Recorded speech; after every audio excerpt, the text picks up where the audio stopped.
Hello, Kalu Kale. How are we doing today? Hello, everyone. My name is Notepad Anon, and I write games for fun. So what are we doing today? Today, we're going to be working on Borzoi. Yes, Borzoi a little bit. Borzoi has seen a couple bit of, seen a few different renditions over its lifespan, you could say. And a lot of the time, that lifespan has been vague ideas, but in a shit-faced, drug-fueled haze, I did manage to come up with a few ideas for Borzoi, so we're going to be talking about those. We grinded Warframe this evening after a long week of work. Community attempted to make a TRPG based fell apart due to drama. Well, the funny thing about that is Frame still exists. You can buy Frame for 5,000 United States dollars pretty often. And there was drama because he tried to make, Gilla RPG tried to make legally distinct Warframe, and people got mad at him about it. And that's why Gilla hates gamers, but continues making games based on video games because creativity is dead. If you have not noticed, I do not much care for Gilla. But I digress. How do you make a fast-paced parkour shooter in a TRPG? Now, that is a very fascinating question, and this is a question I actually asked in the Dying Light video. Which, watch the Dying Light video, by the way. Always watch that video. It's a good video I made. One I'm actually very proud about.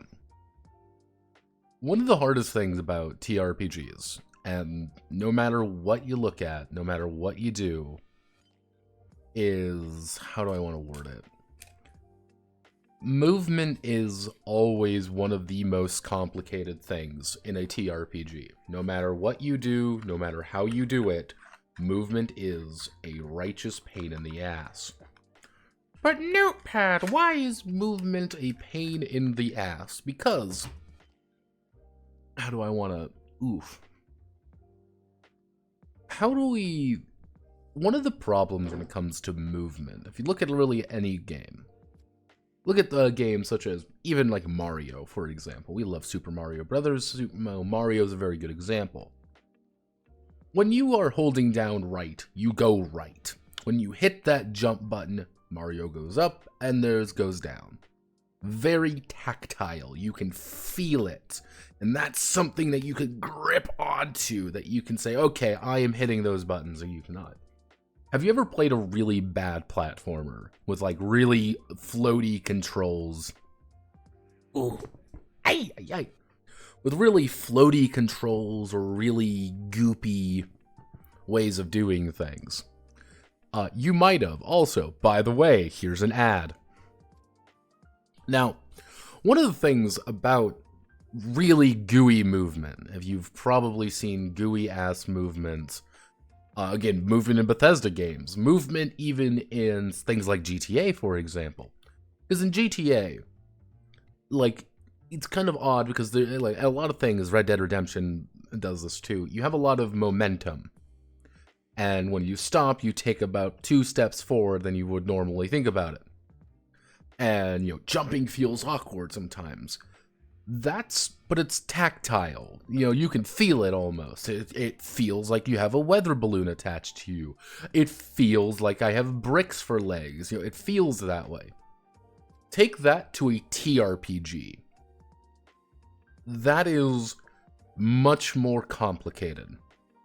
What I mean by that is a lot more complicated, because how do you get that tactile feeling of movement, which is so important?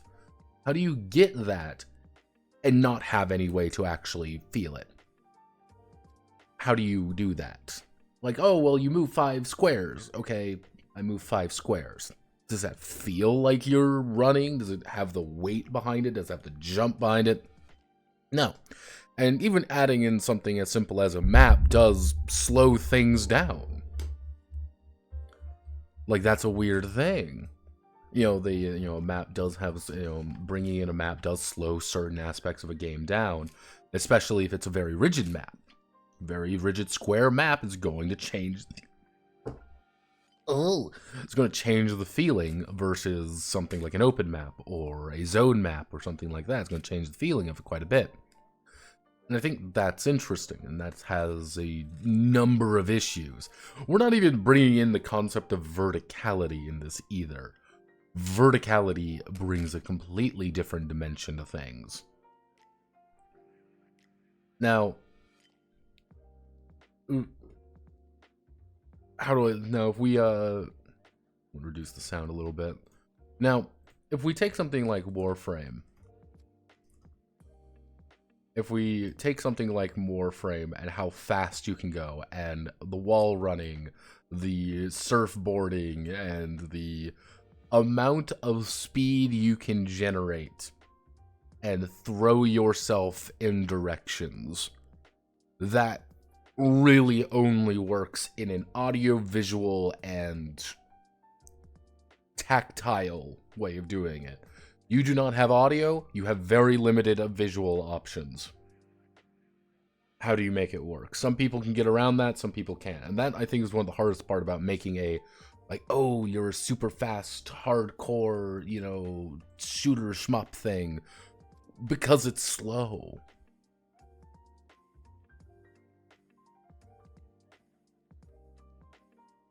And like that, and that's one of the issues, is that we are in a... The TRPG medium is a medium dedicated to, without abstracting movement entirely, yeah, you will have to start abstracting movement. And does that take away certain aspects of it? We were actually having this discussion last night when we were talking about Monster Hunter. Well, the other night anyway. Is, how do you do a leap attack? Because movement is important in, you know, Monster Hunter. Even little sections can mean you are taking damage versus you're not. And it takes away a lot of things with it. I think that's the same thing with a Warframe game. If you want to make a Warframe TRPG, you have to strip away a lot of the move tech. And you're going to have to put all of that effort, all of that thing somewhere else to really get that. And that's hard. That's fucking difficult. And it's kind of one of the reasons why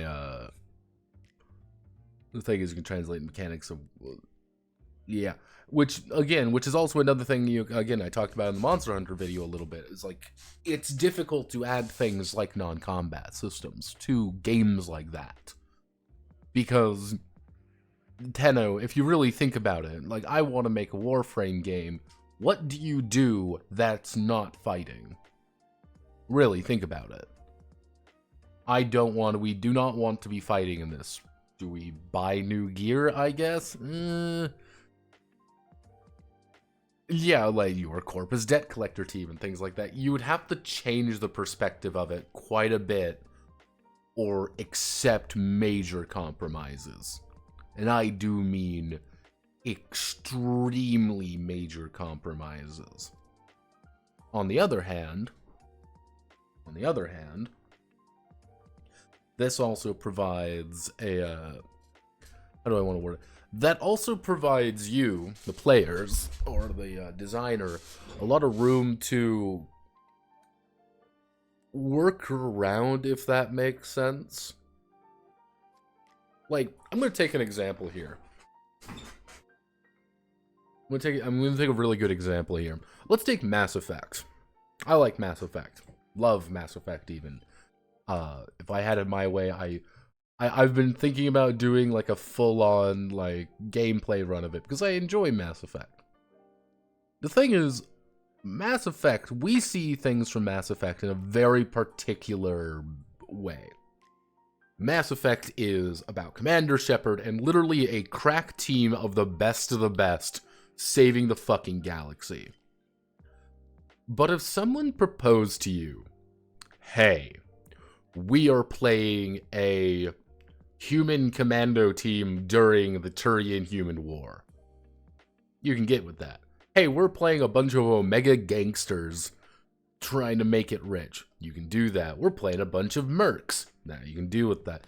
hey, we're doing things outside of the traditional narrative structure of Mass Effect, and Mass Effect's world can deal with that. And I think that's a really big thing. If you ever want to stress test a setting, have the protagonists, what they are doing, and then think, how do I actually make other people do things? Are there room for other stories in the setting? And some settings can do it, some settings can't. Yeah, the Mass Effect setting can do a lot. And I think that's kind of the issue with Warframe, is that Warframe is a very kinetic game. Warframe can really be about anything. If you really think about it, it can be about anything. However, they use Space Ninjas as a way of doing it. They could strip out everything about the setting, replace it with something else, keep the gameplay. I don't think people would notice. I think Warframe would still have a very strong fan base.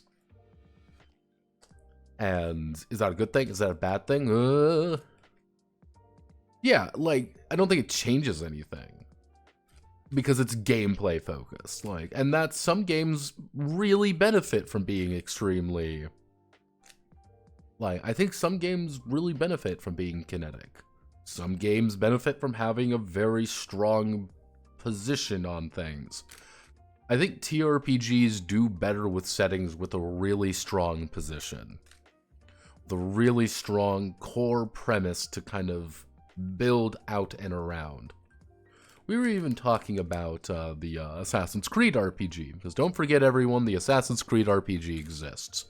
And the Assassin's Creed TRPG is fascinating because it shackles you to the games. And I think the fact that it shackles you to the games is one of the things that makes it very weak. And it's not even the system. Some people might like the system, some people might not. It's the fact that you can't play your very own character. You have to make your own one. Hey, like,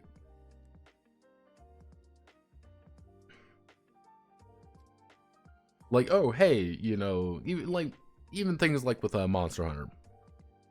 Like Monster Hunter, for example. Monster Hunter doesn't have a story, really. It has a vague reason to do things. It is about the gameplay. And I think TRPGs do best when you have a game setting or a game world that doesn't need to explore, that is not as kinetic. There's a pregnant woman delivery rhythm game mission. That is a cursed statement.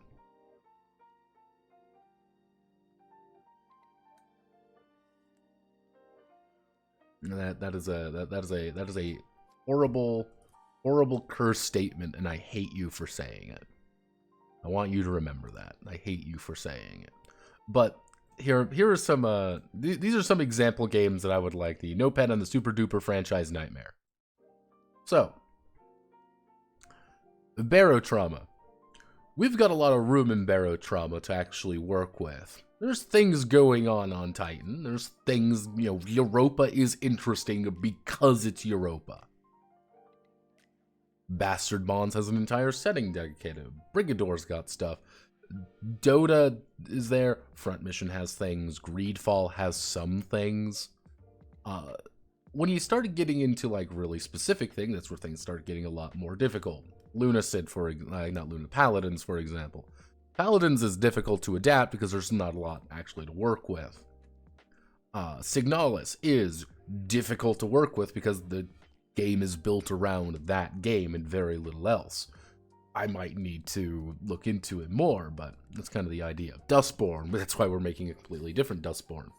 There are things to do, if that makes sense, with these ideas. But some games shouldn't.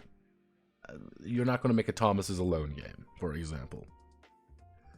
Care to me explain the technical approval from the Bastard Bonds devs. Ureli mating. Bastard Bonds, the main dev of Bastard Bonds, effectively said, you don't sell it. That's perfectly fine. You can. This is how the math works. Now, for Kenshi effectively got a, you can make things in the Kenshi universe, however, you can't sell them. And that's kind of, it's like, it's technical approval, it's not like a directly, like, email me kind of thing. It's just like, yes, you, Mr. Notepad, you have the right to do this. It's like, if you want to make fan stuff, that's fine. You can.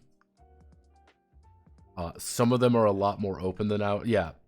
You're allowed to do it, just don't make money on it, and if it gets big enough, we'll probably contact you about it, kind of thing.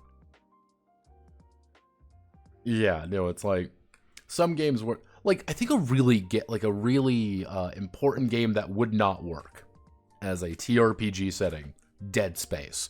I like Dead Space. I think Dead Space is interesting. Terrible TRPG setting. Absolutely terrible. Because it is not about that. It is not about doing things like that and trying to adapt Dead Space into a TRPG would be making a... It's not even about linearity. It's not even about linearity. It's about who is the protagonist of Dead Space. It's Isaac. Isaac is a protagonist because he is an engineer, because he has, contact with... he's got contact with the marker. He's got all these different things. Yeah, Dead Space is so focused on Isaac and his entire thing. You are working around that. What about something like Shadow of Mordor where you're playing as orcs? The thing there is that I would not put it in Shadow of Mordor.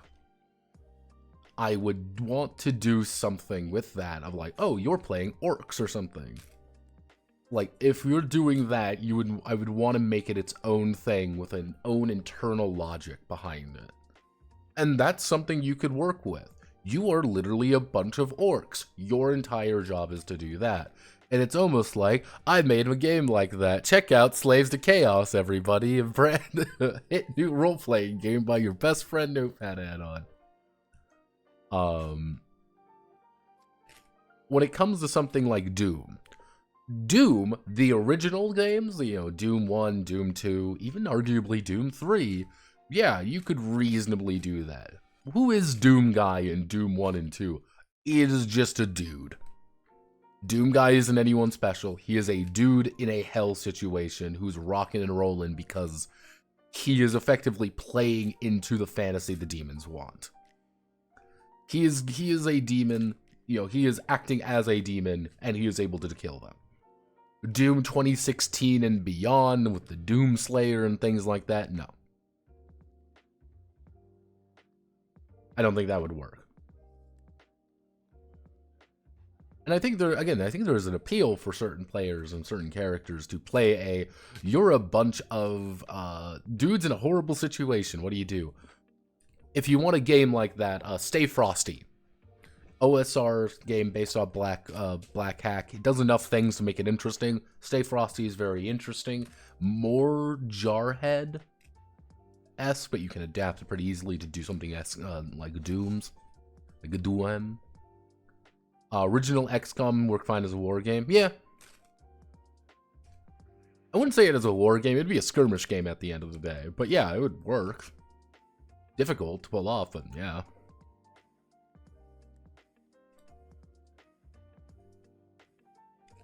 Let's see.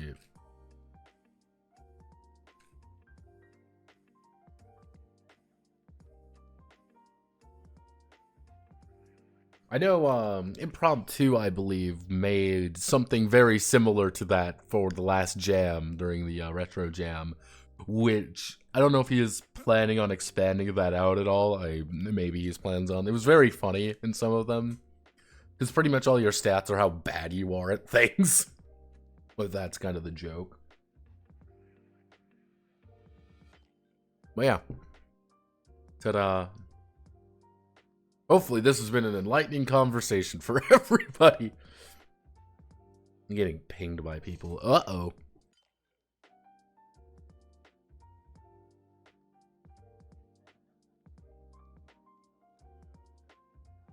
Give me a second, I need to post Screaming Cat. Screaming Cat Forza, are you writing lore for the Neurobeat world? Yeah. So let's get back on track to Borzoi hours. I've decided to put it in Neurobeat. Now there's a couple reasons for this, and I'm going to put this over here, and we're going to call setting assumptions. Now, why am I putting it in Neurobeat? Well, there's a couple reasons for this. Neurobeat's setting is kind of open enough that we could put a lot of things in it, and there's things to do in it, if that makes sense. Who is making things?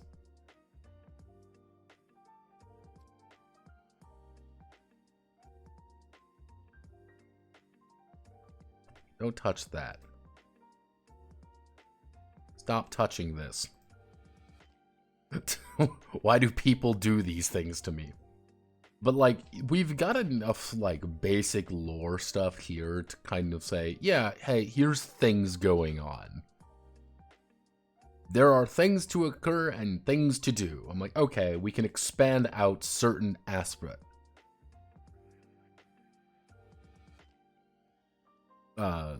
How accurate is the timeline technology of Neurobeat? Neurobeat is pretty much, it's 2099. Things do change pretty radically. But it was the upheaval of social order. You know, it was kind of like the idea of, like, yeah, in 20 years, you know, at the start of the 21st century, things changed radically. And if you really think about it, it has. Think about 2000 compared to now. Very different world. You know, and 2030s, effectively, everyone started doing really, really bad things. Because, yeah, no shit. Where was the, yeah, okay, Pakistan and India reopened hostilities. Yeah, ballistic menace. Venezuela declared war over Guyana. Argentinian government seized the opportunity to assist by reclaiming the Falklands. Yeah, to assist in peacekeeping operations, which led to China invading Taiwan in a secret invasion. By the way, Serbians invaded Kosovo. Yeah. It was effectively one thing kicks off, and 1,000 other things kick off at once, because everyone's doing things. And, yeah, it's like, yeah, what happened?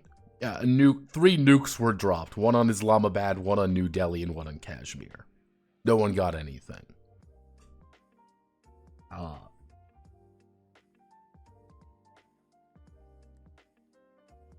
Like, everything went to hell as fast as possible. That's kind of the idea in Neurobeat setting. It is a... You know, how do we get the idea of everything happening at once? Dark UN creating its own cryptocurrency. Did Argentina win the Falklands? Yes. However, most of Argentina is currently on fire. That's one of the ideas. Most of Argentina is destroyed. Most of South America is on fire or dead. Sorry, South American queens.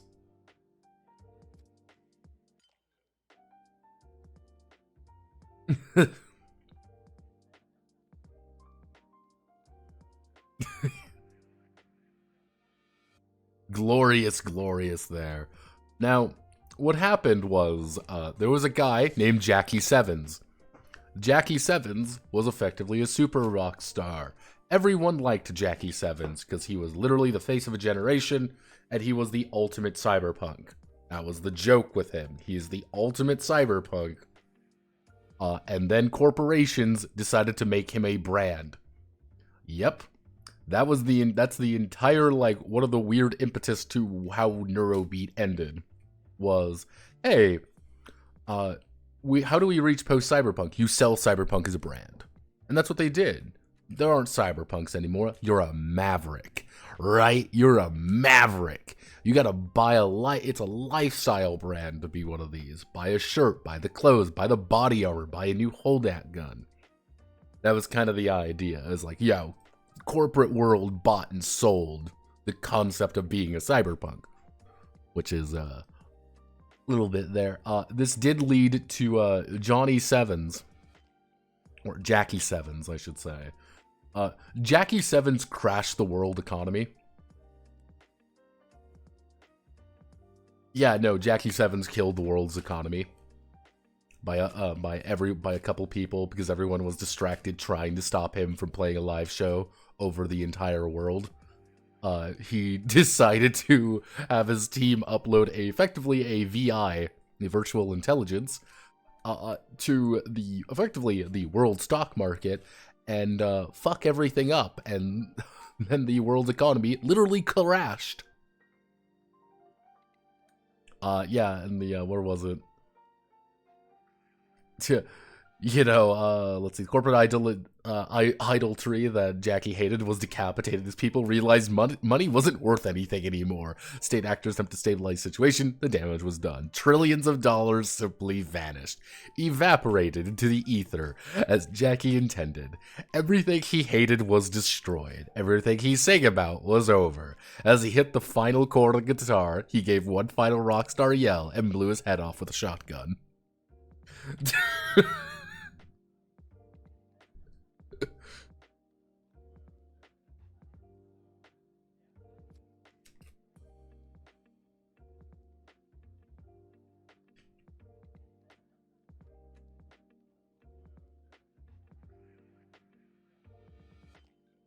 Kind of the idea is like Jackie Sevens would hate Che Guevara. He would hate him simply for the fact he's on a t-shirt.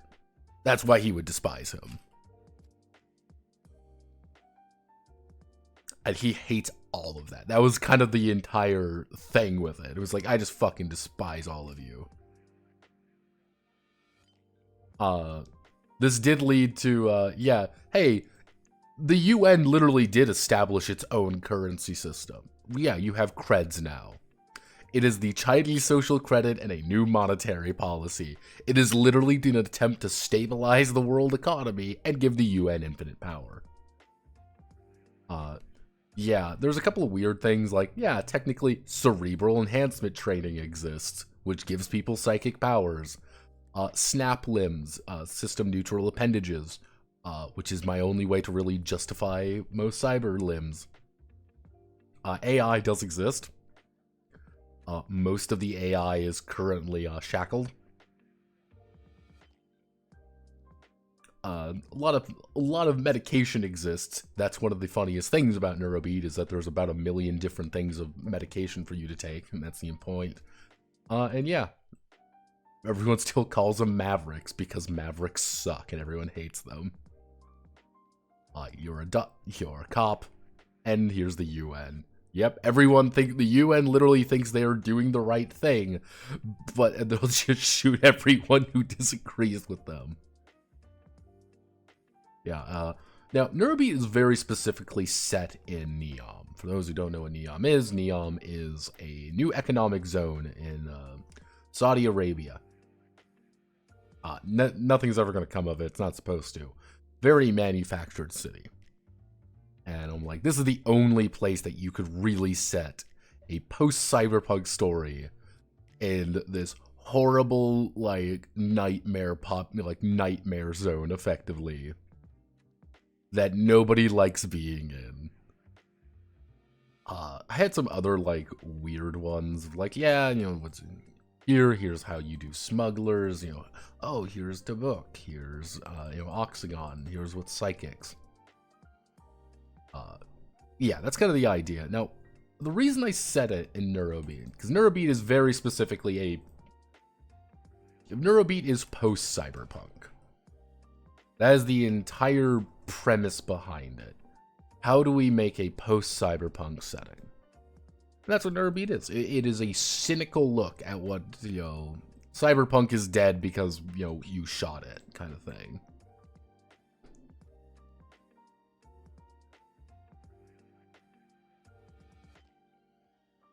Yeah, the UN finally decided to do their job and decided to do it in the worst way possible. Yeah. Yeah, punk is dead by the merch, literally. That is the best way to summarize Neurobeat. It's a Punk is Dead t-shirt sold by Walmart. Like, it's such a cynical... Neurobeat turned out way more cynical than I kind of initially planned it to be. But on the other hand, I like the fact that it was as cynical as it was. Now, this did lead to us doing a little bit of thunking, because yes, I sat in I was in a drug and drunk and alcohol-fueled binge when I sat down and we started writing some of the Borzoi stuff. And one of those is that we thought about putting it in Minsk. Why Minsk? It's such a weird place to set anything. Welcome to Belarus. Yes, Belarusia. White Russia. Such a weird place. You know, it's right there. You don't hear about Belarus very often. But why this city? Because I gave it a new name. We gave it a new name, otherwise known as the European Special Economic Zone of Belarus.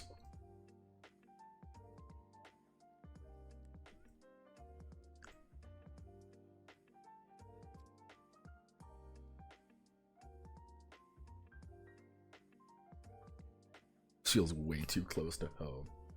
I was like, what is a city out there that is undergoing a massive change, but kind of looking forward and it's a Janus situation. Looking forward, looking back. Never quite sure where it is. Because ultimately, this game ended up becoming, through that conversation, the Ship of Theseus, the game. Because if Neurobeat is about almost investigating the corpse of the cyberpunk, Borzoi should be a game about putting a bullet in its head. It's about splattering the fucking wall with its brains. And like how you get to a extremely cynical and very... not bleak necessarily, but it's just like, yeah, it's gone. Like, yeah, the idea that you think is there.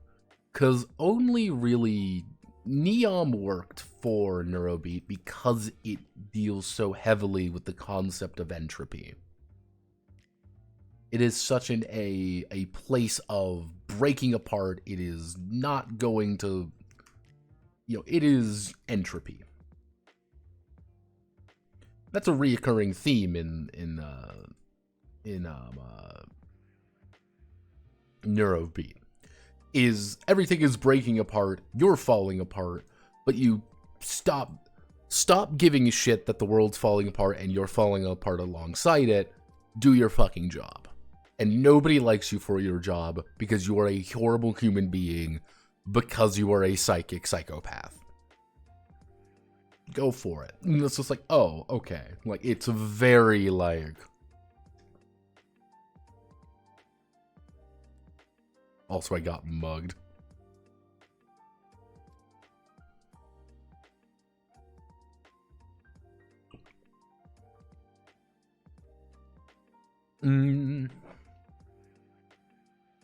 Refused to buy any medical equipment, so I had to be smuggled in. The attempted revolution that failed now. Yeah.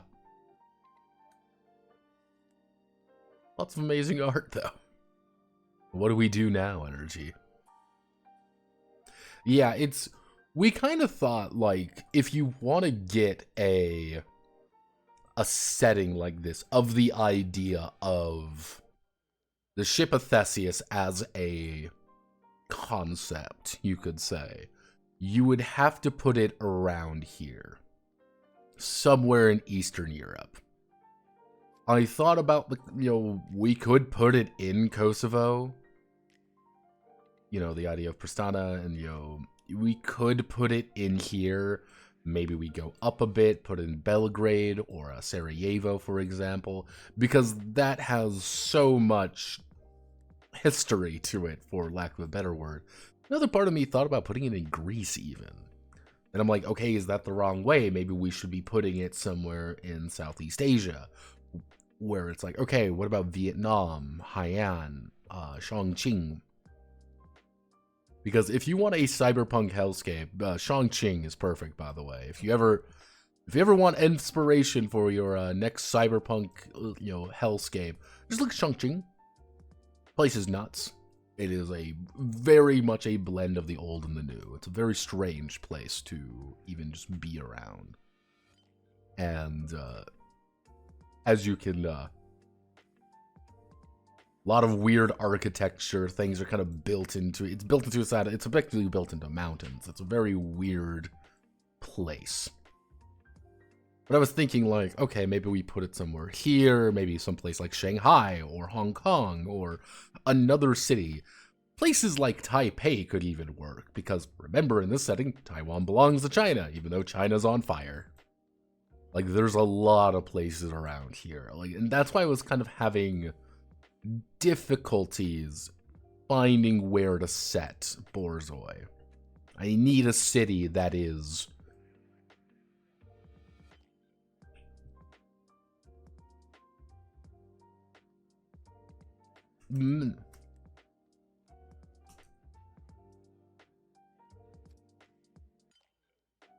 If Neurobeat is post-cyberpunk and Neon represents entropy, Borzoi's the death of cyberpunk, in what city? I think there's a lot of valid options here.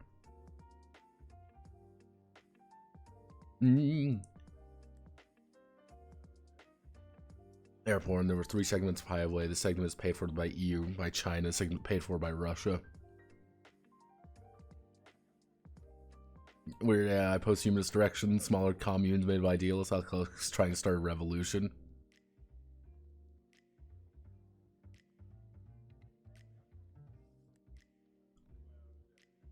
It's kind of the idea in Neurobeat. It is set in 2099, and it is about, like, no one really knows what's going to happen next. We are on the edge of doing something. And this is kind of like, this is really the only line that I really talk about, is the United Nations is quickly developing into UNATCO. But we don't know if it's going to do that. We don't know. And that's kind of I think that's a really good way of thinking about it. It is what it is. What do we do now? I don't know. You don't know. No one knows. So that was kind of the idea of... That was one of the big things I wanted with the Neom and a lot of the writing when it came to Neurobeat, is we don't know what the future is going to hold. Like, we went over, we've hit the hump of the revolution, and the revolution fucking failed. But everything else kind of failed because of it as well. So we're all kind of just sitting there being like, well, shit. Uh-oh.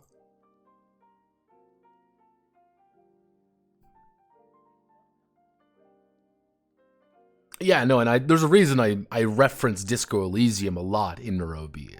Hell, one of the main ways that you actually, one of the main terms is Inland Emperor, which is mostly based at the basis off the, the movie, but Yeah,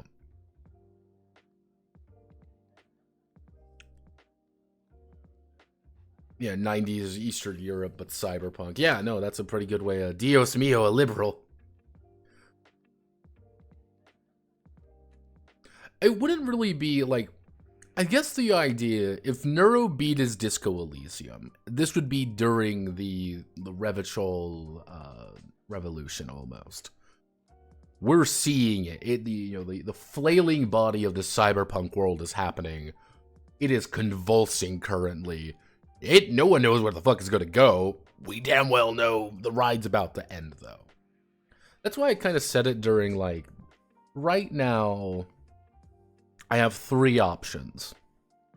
we set it 20 years before. So if we use this and we use the basic timeline that I established, which is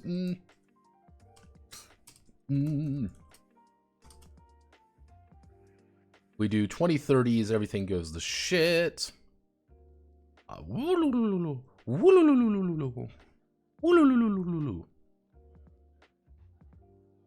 Let's see, was the yeah, pretty much the 2030s, everything goes to shit. Massive wars. 2040s, 2040s, we have the corporate revolution. Pretty much, the idea of being a corporation changed. So we have the 2050s, which is the, the cyberpunk counterculture.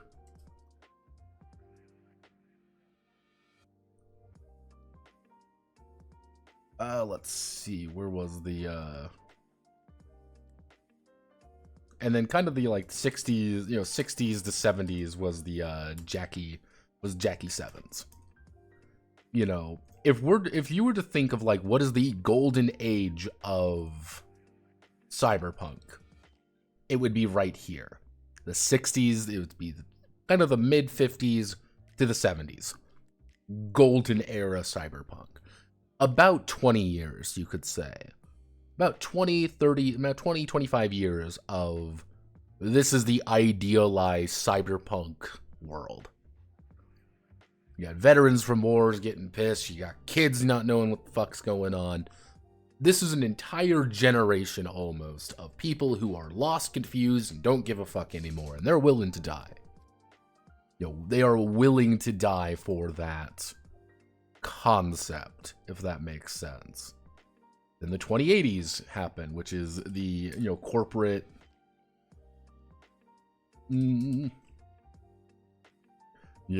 corporatization of cyberpunk, which is that is the, the corporations, the powers that be, you could say, saying, hey, we're going to take this counterculture movement and we're going to sell it. Then we have one of the set events, 2087, the last show. 2090s, UN era, and then very firmly in 2099, which is the main setting for Neurobeat. Even in 2099, it's the, hey, it's kind of over. Like, you're the last generation of a program that nobody really likes. So my ideas were either A, we put Borzoi like right here.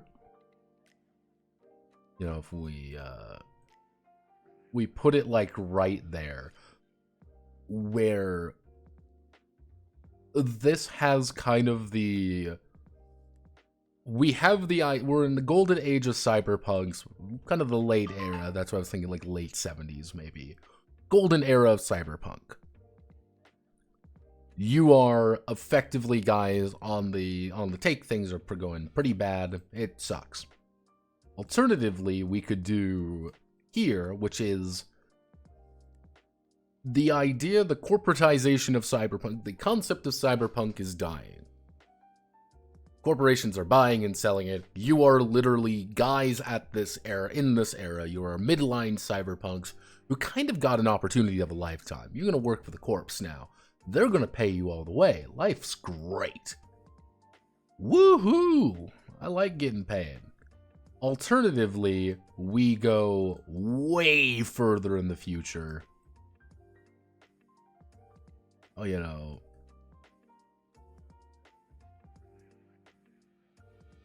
where we put it like down here even. Like it's further in the future. Like, I think all of these have value, and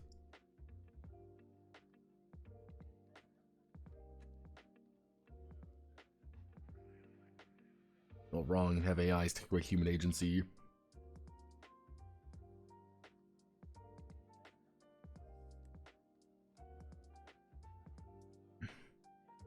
thought the Warzone was going to be the Adam Smasher experience, to a degree. No page on Facebook. The internet no longer the frontier of intellectual development, rather Facebook. It's... I kind of like the future. And it's kind of the idea of... We aren't post-scarcity, and everyone knows it. We had a chance of it. We fucked it up. That ain't happening now. You know, we're kind of resetting certain things. Like, okay, we're kind of...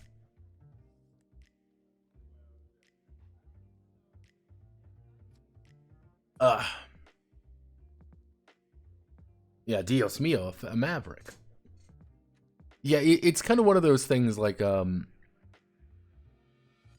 imagine you're playing Shadowrun or like Cyberpunk 2077, or, you know, Shadowrun or something. No, Shadowrun or like Cyberpunk, which I fucking hate, by the way, I can say that. It would be the idea of you wearing like a Shadowrunner jacket, if that makes sense, with a big emblazoned thing you bought from Walmart. That's what the 2080s are like. With the future, mind, would this be space age future, or are we still tied to this gravity well? I don't know, because I thought about putting it in the 2130s, about 30 years after Neurobeat is, in the 2130s. And I would probably go with my original idea of how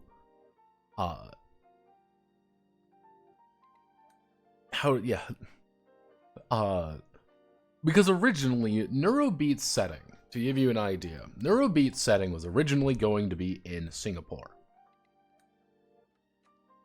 And let me explain. So originally, this was going to be, Neurobeat was going to be set in Singapore, and it was being set in Singapore pretty much for a very long time before it got changed. And one of the ideas was that there was a space elevator. Yeah, we actually had a full functional space elevator by Singapore, and this was like, okay, Singapore owns the rights to this space elevator, the only big space elevator in the world, and it belongs to Singapore and things, and you are Neurobeat officers effectively in Singapore, which is, oh, it's the safest place in the world kind of thing. It'd be like, yeah, but now so many people are coming in, and you have like very strong differences of, well, you've got corporate suits, you've got people trying to smuggle shit, you've got people doing that, all just because the space elevator is out here. And because that space elevator is there, Singapore is changing. This entire region's changing. It got changed to Neom as things got gradually more cynical, you could say. If I were to do something like that, I would probably set it in something similar. The idea of, this is becoming, we've got this space elevator, we are in space currently. However, it's also very like, we're in space to make money because we need money, because this is how we're funding shit. Like, we wouldn't really have... There's a colony on the moon, but why the fuck do you want to go to the moon? It's a colony of debt slaves kind of thing. Like, why would we ever want to go to the moon? It sucks. Why would you ever want to live in a space station? It sucks. But if you want out, you don't want to live in squalor, yeah, you can have an apartment that's fucking huge and pay nothing on it. Because it's on the fucking moon. Yeah, that's kind of the idea. It's like, yeah, there's nothing out there. It's your job is, you are a miner. You work a 9-to-5 in a fucking space mine. You make fucking amazing money, but you live in a cubicle. You live in a decent sized apartment, but you're on the moon and you eat what they provide you. Because you want to buy eggs? Cool. You have to ship. Fucking promise, please.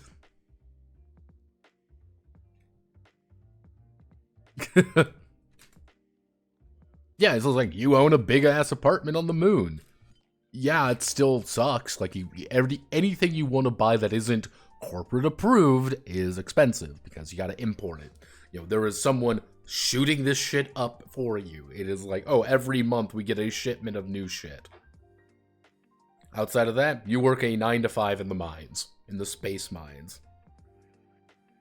It's dangerous, it's expensive, and, you know, gimme, please. Yeah, and that's kind of the idea, is like, yeah, no shit, people would take a job like that. It sucks, but hey, I got fucking money, baby! There's a couple ideas there, but, like, that's why I was kind of looking back here, like, this era for Borzoi, and even, like, where do you set it, where do you do things, and it's very, it doesn't feel like there's a correct answer. And I think that's one of the most frustrating things about Borzoi. It doesn't feel like there's really a right answer. Because if I go over here, so we're going to talk about game. We're going to talk about gameplay now, because gameplay is fun. So, all of these things. Okay, so basic ideas. We got our basic setting assumption. Who are our characters, though? Now, our characters are fundamentally, you were cyberpunks.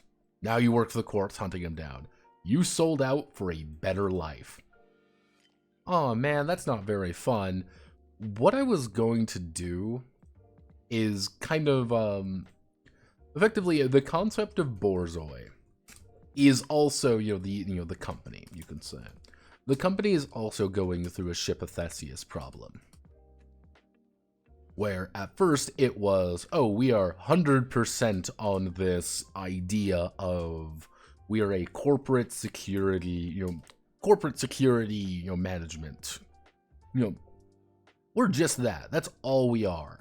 But now, that's what it was, but kind of a little bit of startup culture. It's like we're 33% corporate security. That's the overjob. Well, we're 33%, actually, probably, if you want to do it a little bit more accurately. We're also 33%, like, the prisoner industrial complex. And we're also 33% of, kind of like this mind sculpting, mind sculpting stuff, the better you. And, the idea of Borzoi has been kind of shifted around to being a little bit stranger. The actual company, you feel like this feels like it doesn't work. And being like, yeah, you are prisoners. You are prisoners with a purchase contract. You are a prisoner. You have gone to jail. You have your contract for prison labor has been purchased by this company, by Borzoi. They said, hey, we are putting you in debt slavery now. As a perfect little debt slave, we will give you accommodations, we will give you work, we will give you everything you need. You are a technical employee of us. We are obligated to follow the laws of you being a prisoner. However, we garnish your wages, and you are effectively, you work for us. Your job is this. It's, to them, it is no different than prisoners making license plates. No different. Yeah, you go around and you shoot, criminals. That is your job. License plate, shoot criminals, same thing. The idea would be, this is the idea, is you are wanting to buy up. What does that mean? What is the idea of buying up? I want to buy better housing. What do you mean you want to buy better housing? I don't want to live in a shack anymore. I don't want to live in a fucking share house anymore. Okay. What do you mean? Yeah, you can buy your own apartment. It costs X amount of money. We will set you up in a private corporate apartment. Oh, that's nice. Cool. Have to pay rent on it? No, you bought it. That's your place now. It's coming out of your paycheck a little bit, but hey, who cares? You mean I get a paycheck? Yes, you'll get a paycheck. That is your job. You have medical insurance. You get decent gear. You get things. And the more you get these kind of like benefits, you could say, the more you invest in these corporate benefits, is these are going to cost pretty much a X% of X% of your paycheck. To buy your house, I want to get a better apartment. Okay, that's going to take 3 out of your paycheck of 20, so you're only going to get 17 now. But you get more inventory, you get more, you get a better health bonus or things like that. If you want to know where that weird question's been coming up, it's been this.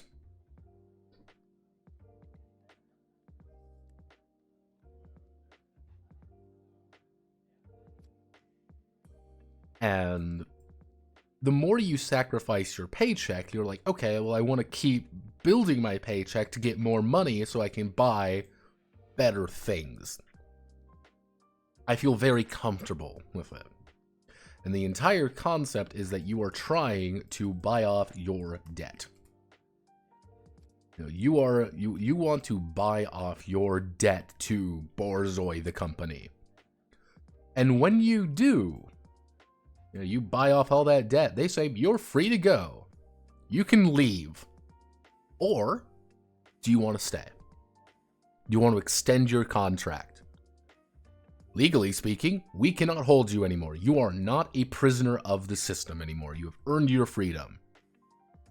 However, if you leave, you don't keep your medical insurance, you don't keep your corporate housing, you don't keep any of your gear, and you have nothing in your bank account. You have $0.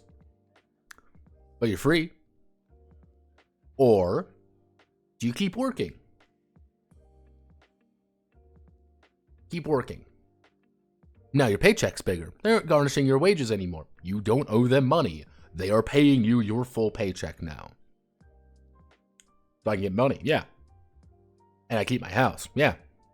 And medical insurance, yeah. And I get to keep using all the cool gear, yeah. Any catch? No. Huh. And that's such a, it would be almost like the idea of you have the ultimate goal of retirement where you're fighting debt, but what do you do after you're out of debt? Well, I want to retire well. I mean, like, fuck yeah, I want to retire by the sea within a big-ass house.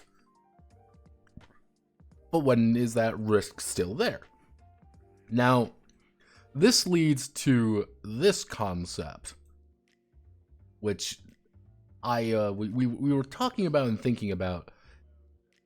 This is why I also put in like it's 33% owned by like a weird mind sculpting company. It is, hey, if you die, you are dead. Roll up a brand new character. This person has died. Or you sock away a chunk of money. It's expensive. It is.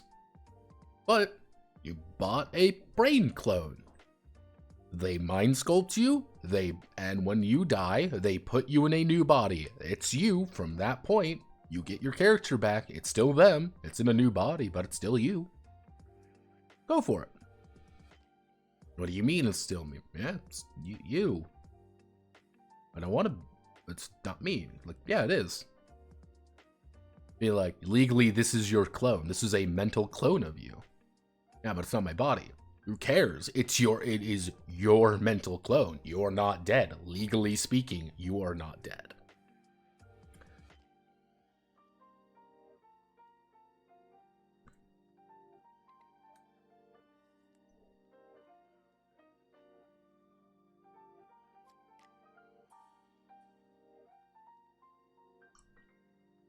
You go free, you made a lot of envy. Yeah, it's like, yeah. Like, I want to retire in fucking luxury. Then do that. Hey, it's the idea that, hey, if you want to back up your character, you can. You always have that option.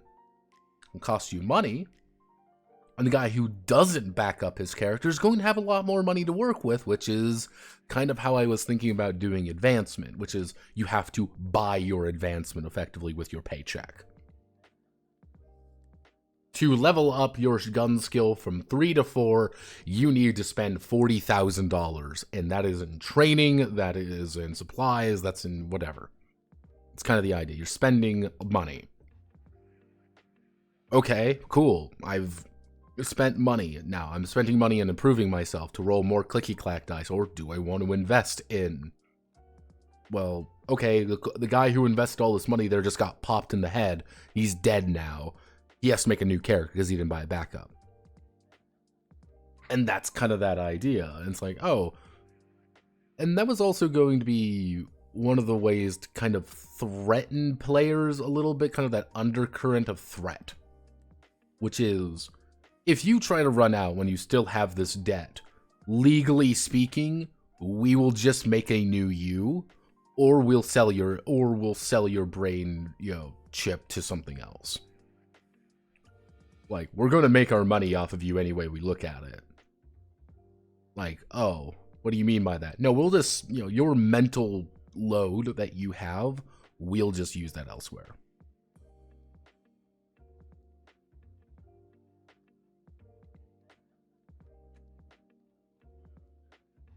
Yeah, and it's, you quit being, a borzoi by getting promoted to middle management. Like, yeah.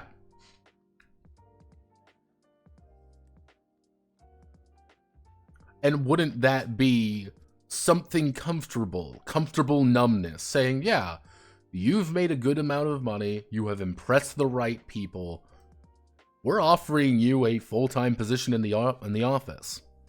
Yeah, here's your 401k, here's your retirement plan, here's all of these different things. You get to live out in laps of luxury, you can start next week if you want. That's it? Yeah. You get to keep all your housing and everything, too. You also get paid 50% more. Oh! I get a raise, yeah. For doing less work, that's not going to kill me, yes. Oh. I guess that would be a thing for, like, your character. Would your character want to do that? Or, hey, I can never really go back to living that kind of life. I want to live fast and die hard, because that is how I have lived my entire existence. Are you comfortable... Yeah, you need to remove all the edgy tattoos and wear a suit. Do you give up being a punk for this? Ship of Theseus. Little things. The Ship of Theseus in a very indirect way. Some more obvious. Some of them are more obvious than others. Some of them are a little bit more subtle. All of my body has been replaced by cybernetics at this point. Am I still the same person I was? Maybe. I literally have a new body. I've had 3 bodies over the course of the past 4 years. I keep changing bodies. I keep changing who I am. But my mind is still intact. Am I the Ship of Theseus? Is it the real one or is it the fake one? Am I still me or am I something different? I am a punk rocker, and I've been offered a 9-to-5 in a corporate lab where my job is to sit at a desk and input numbers all day. I make more money than I have ever had in my life, and I get to keep my awesome apology, I get to keep everything I want. But, yeah, rock and roll. I do rock and roll on the weekends now. Yeah, I gotta laser off all my tattoos. Are you still the same person? That's a weird question. Now, when it comes to like, oh, does the bodies need to have the same DNA, or are they different each time, different ethnicity? That was actually one thing we were actually thinking about when it comes to character creation, which would be less conceptually speaking and more mechanically speaking, which was characters are very randomized. You know, with those very randomized characters, you would have kind of more physical attributes. I'm going to call them ATB. You would have physical attributes, and you would have mental attributes. Your physical attributes, if you get a new body, you get a brand new body, your physical attributes change. Your mental ones don't. No, that's the catch. Your mental attributes don't change. Might be a different person, but yeah. And even down to things like, oh, is it the same build, same this? You don't know really what the build is. They will try to accommodate you on your preferences. That is a form you fill out when you choose to do this. That is a form you would fill out. And that's even something we can even factor into the concept of the debt a little bit. Being like, hey, you want to get a brain clone investment, pay more money to get more of what you want. Do you want the same, you want to be a man, you know, do you want to look roughly the same way? Yeah, we can do that. Do you not care? Yeah, you can do that. One's going to cost you more. One's going to cost you a shit ton more.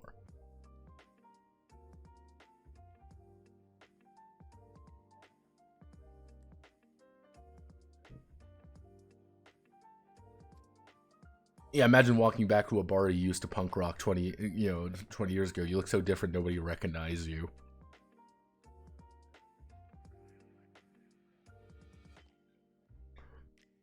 Yeah, and that's kind of the idea, is you're seeing what I want with the premise of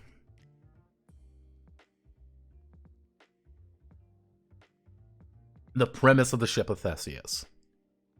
If you change so drastically, are you still the same person you were, or are you a different person now?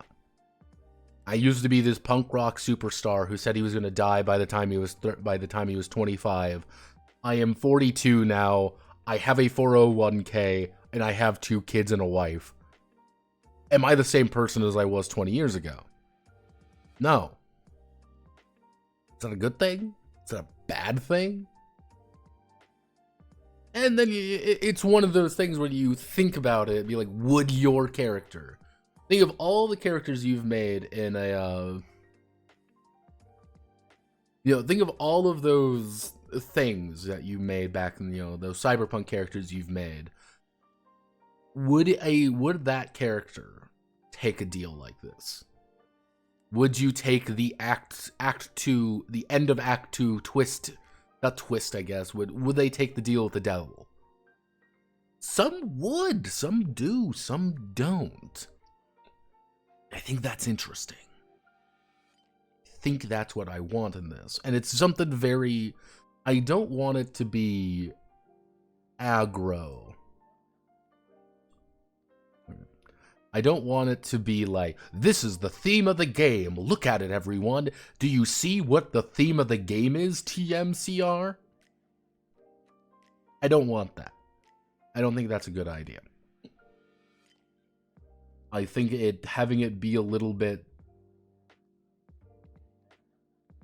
Yeah, I want that to be kind of a indirect ending to a game.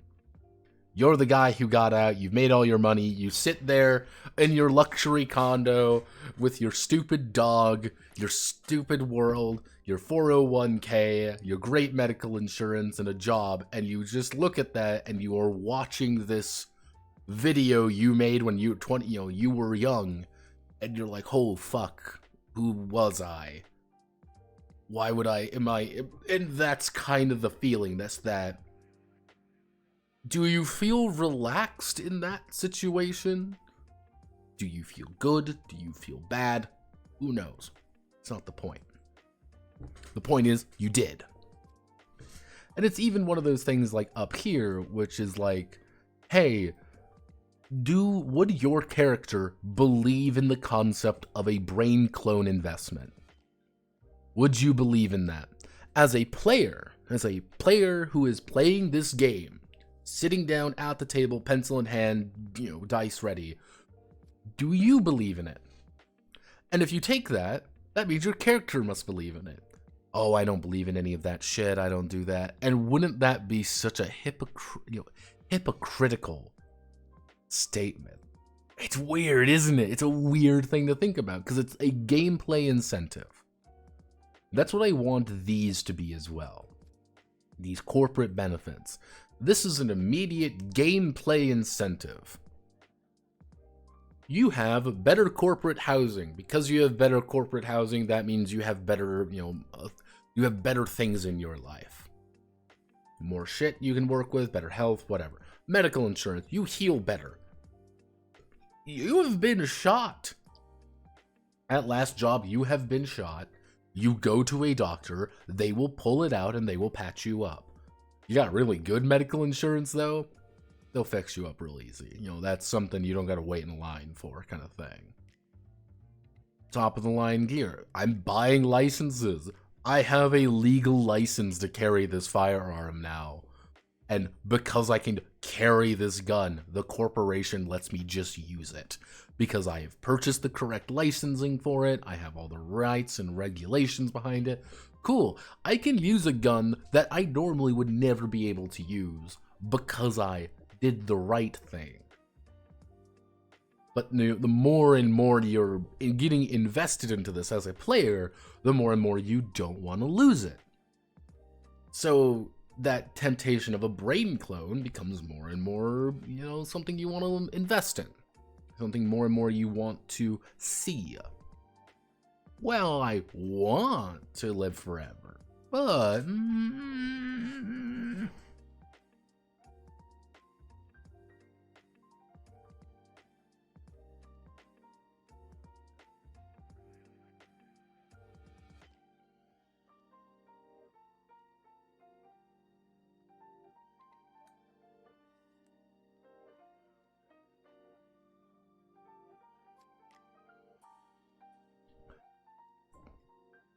Yeah, and that's why it's like, even down to things like setting it during like here.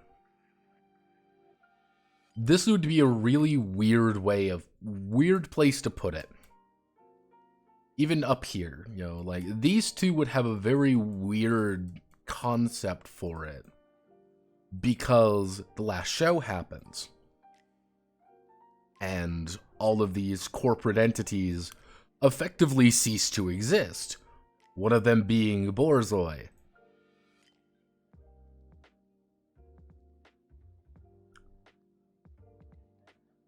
You're invested in. You have a brain scan. Life's great.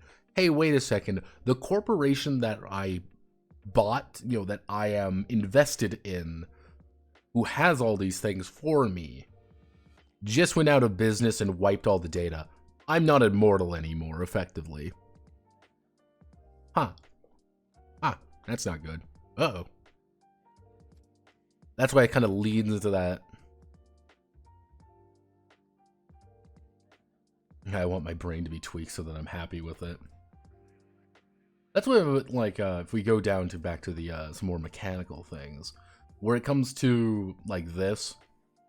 What I was thinking about doing is, since everything's gonna be like heavily randomized, and that's what I like the idea of these being heavily randomized, being like you can, it's like you auto buy, you can buy up to,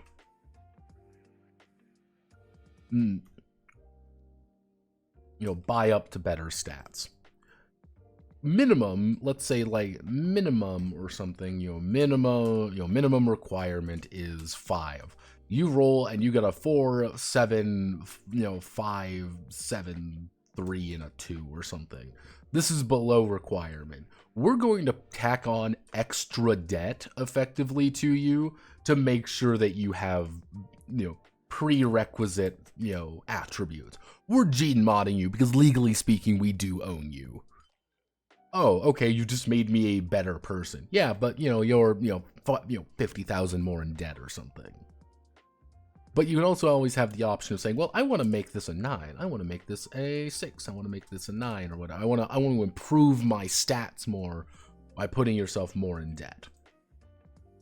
And that's why I think we can do things here with that of, I want to be better at something. okay, you know, like when you are being made, you are legally obligated. Well, we will gene edit you to be a serviceable member of society.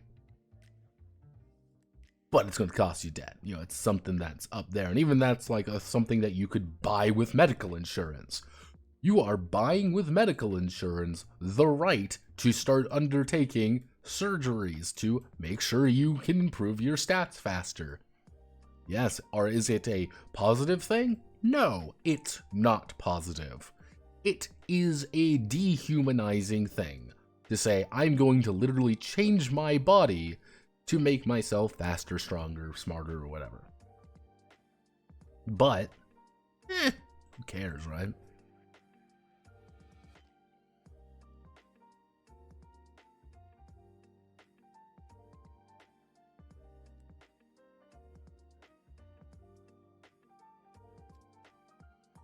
After the big war, most SIDS, fun fact, let me see if I can find the SIDS. Yeah, it's let's see. Snaps were a breakthrough in the cyber limb sphere due to the modular nature and circumvent the immune system. Snap rigs were installed that required a limb. You know, rigs in the body into thinking of phantom limbs instead of a real one. Yeah. By the 2060s, the first cybernetic infantry, or SIDS, saw use. A full SID was entirely composed of snap limbs to be more adept at fighting and soldiering, with specialist clientele being able to participate in more extreme programs, replacing jaws and other structures of the body. Yep. Mutilate. Yeah, it's kind of the idea, what the idea of snap limbs are if we assume this is the human body, this is my cool stickman human body replacement, a snap limb would be like putting something here,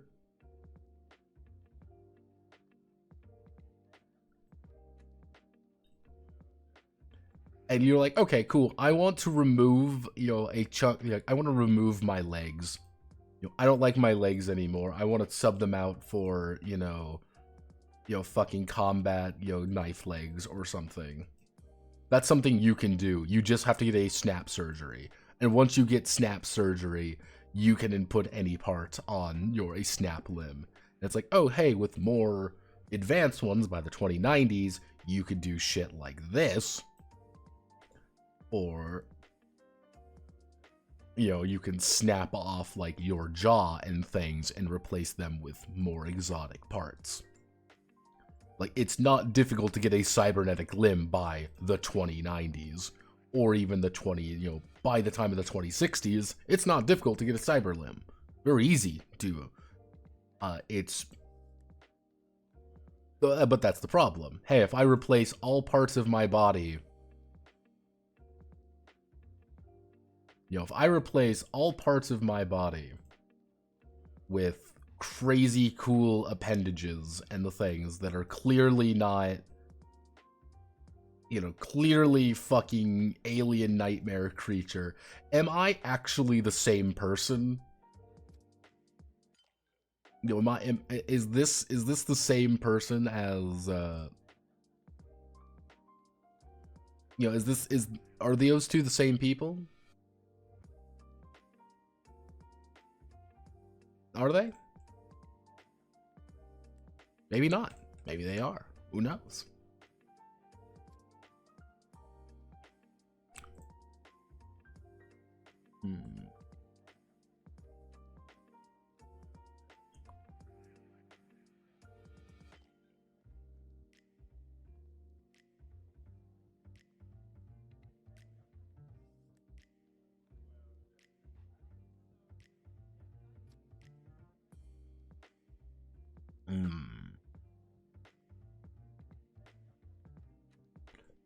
So yeah, like, I like the idea of very randomized randomized stat-wise characters, and that's why I was also kind of having a other little things. So I think we can avoid this premise as a mechanical consideration.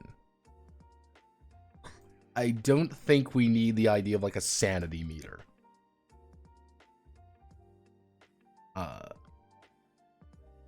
I don't think we need that.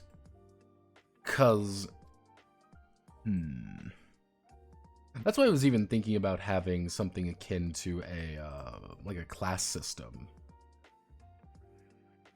Like, who were you? Like, hey, who were you here? Before you became this, what were you? I was a street Sam. I was an infiltrator. I was a hacker. I was like a specialist or something.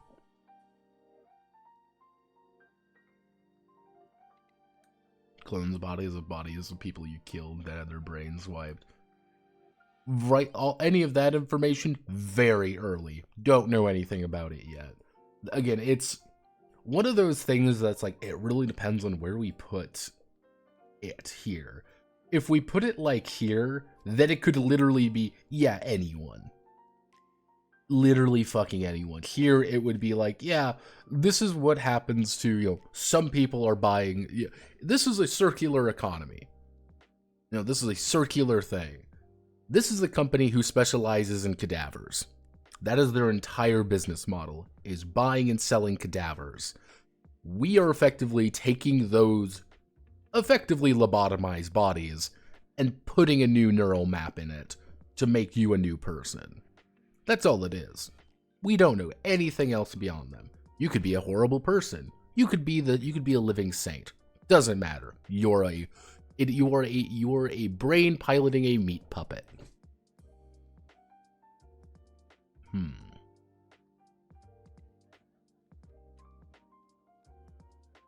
No, that does lead to, like... Maybe like a class system informs our... Maybe this is our indirect skill system?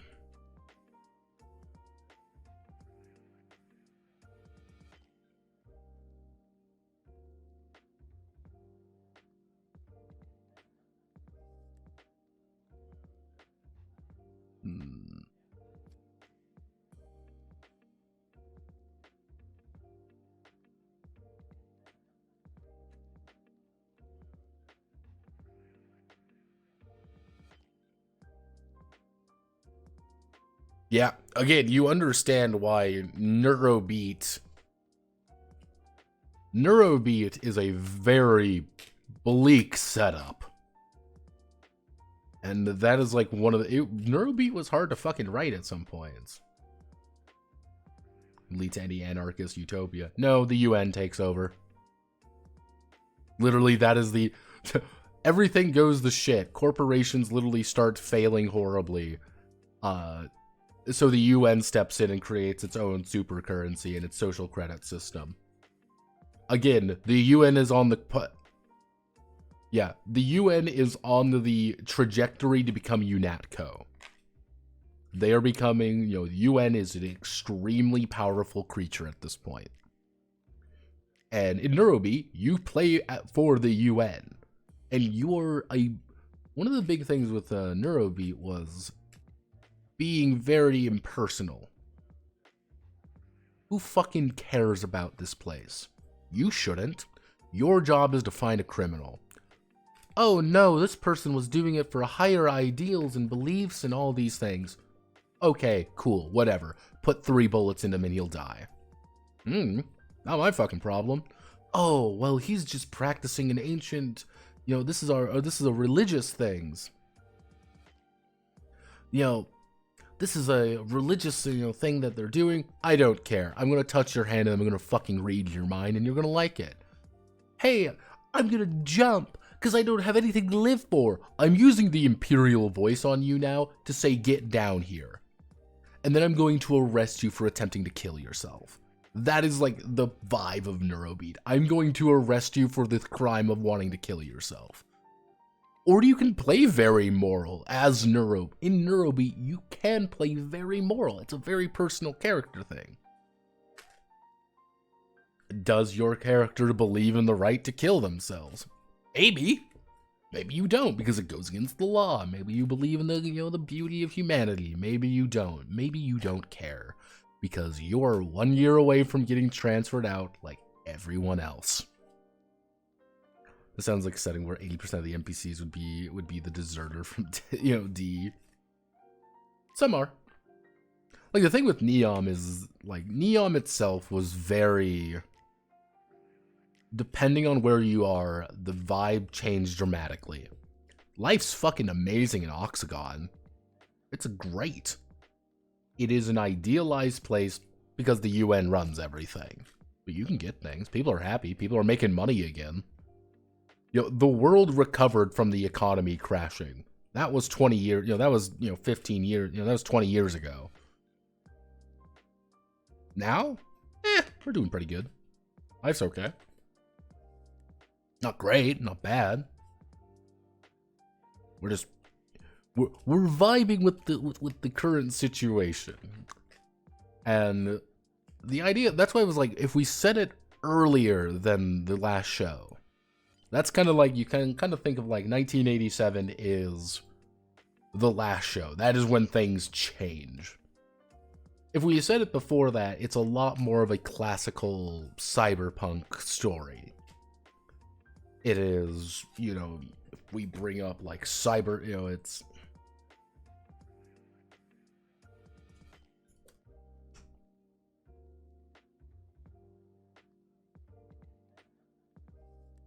This is the this is the 50s to the early 80s.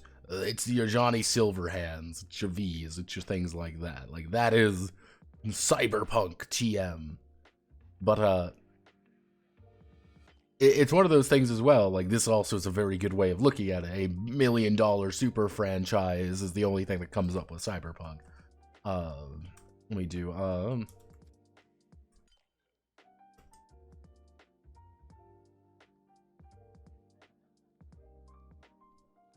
let me see if we can find, let me see if, fucking God, oh,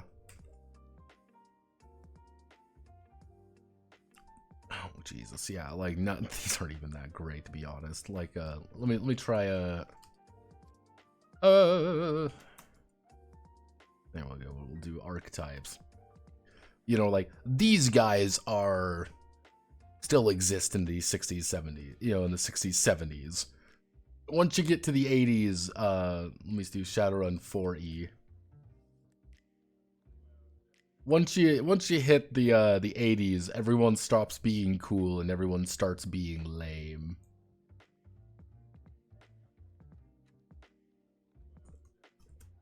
Let me see if we can do actually we should do the most recent version, which is 6C. Everyone starts being more lame and not nearly as punk rock, one might say. Corporate.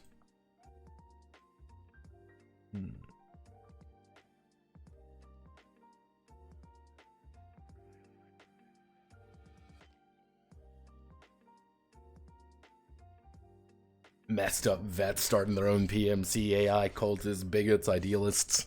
A lot less morally ambiguous. Yeah, and that should be... Again, it's a very... Both of them have a very different vibe. And that's why I say, like, the timeline... The time means a lot. Because are you in the... Hey, yeah, here's some wacky adventures where you're a bunch of you are effectively a bunch of, PMCs. You're the A-team, like, morally dead A-team. Shooting punks up to get a paycheck versus, yeah, no, the world's economy is completely fucked beyond repair, and we are, half of us have a gun to our head, the other half are pointing a gun at somebody else's head. And we're trying to eke out a life. There are still Mavericks in 2099. There's actually quite a few Mavericks, but the luster is gone. That's kind of the idea there, is... Now it's effectively just here's a type of terrorist that exists.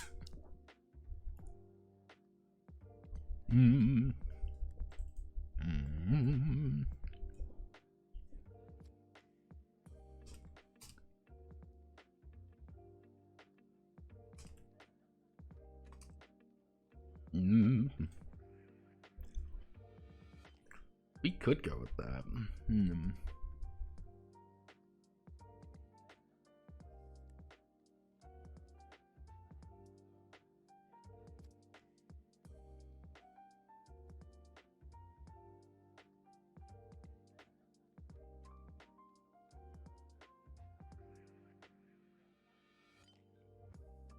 Yeah, post crash would be a story of either redemption going, fuck it, I'm the villain, time to start my own junta.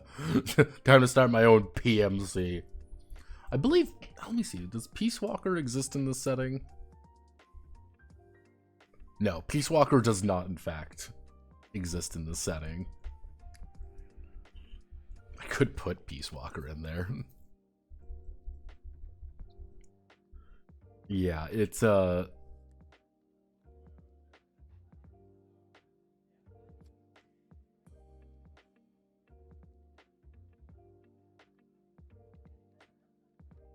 let's see.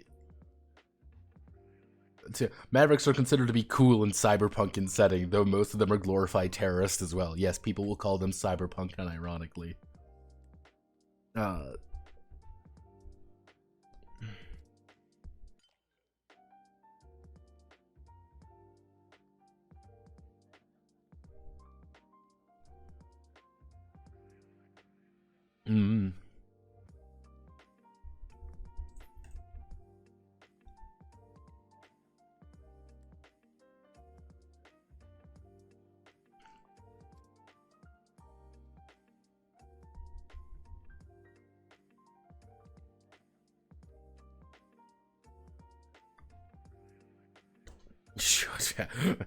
Every game has Peace Walker in it in some variety. See, the fucked up thing is adding in Peace Walker. Like, the thing was, adding in someone like Peace Walker would actually tie it to a couple different settings, which would be the fucked up part.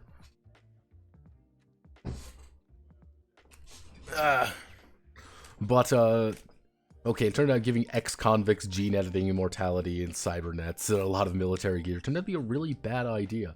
Yeah, and that would be almost like a really fucked up thing to do as well. Being like, oh, hey, I'm gonna now just take over the company. Ha ha ha, I've taken over the company. Yeah, congratulations, you're a CEO now. How does it feel? Isn't that a morally uplifting story, everyone? This convict turned his life around and rose through the ranks of a up-and-coming, business, corporation, and changed things around. Finally, he's become a CEO of his very own company.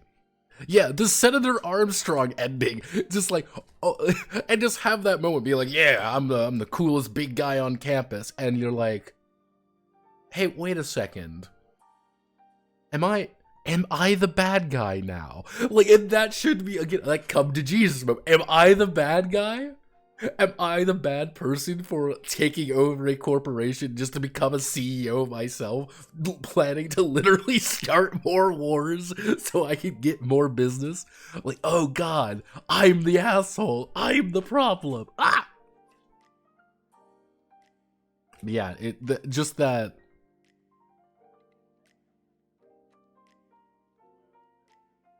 Last scene is a photo of you signing a declaration of war with the president that you bought. Yeah, it's things like that, being like, yeah, we want to continue the war. Because the war may never end, because the more war there is, the better it is. Which would arguably be great for the 2070s version. Which is like, yeah, you're in a corporate war constantly. There is always another conflict. And because there is always another conflict, Borzoi stays in business. Borzoi does not want... I'm using war as a business to end war as a business. Yeah, and it's like, you don't, as Borzoi, if you're thinking from a company's perspective, you're sitting there and you're, do you want the corporate wars to end if your entire business model, if your entire business model relies on corporations going to war with one another? No, you never want that to happen. You want to be amoral mercenary nightmare creatures, and everyone knows it too. The war must never end, because the second the war ends, that means clients stop showing up. And welcome to the wonderful world of mercenaries. Hmm.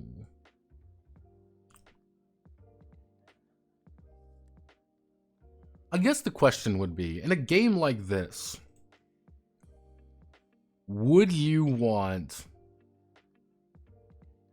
You are starting a character.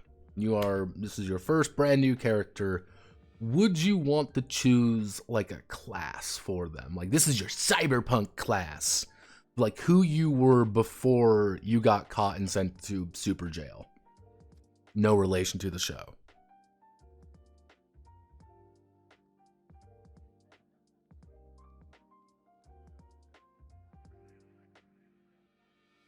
I mean, I guess I would lead into the fantasy, right? The idea that you were a cool cyberpunk dude and you've been kind of put into this job a little bit.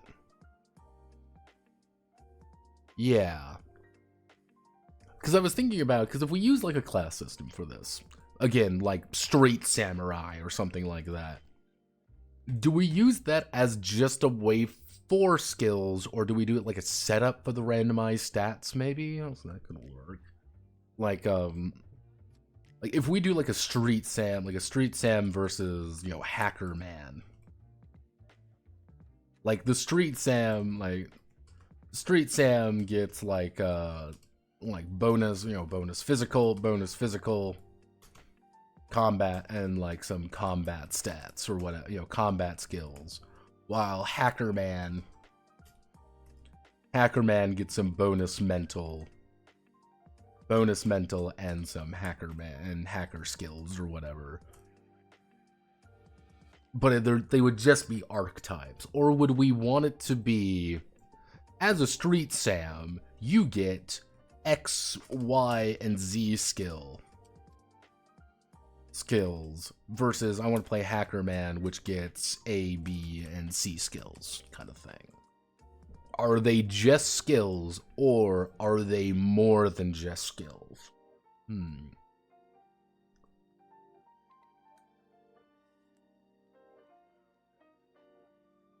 What's ATB? Attribute.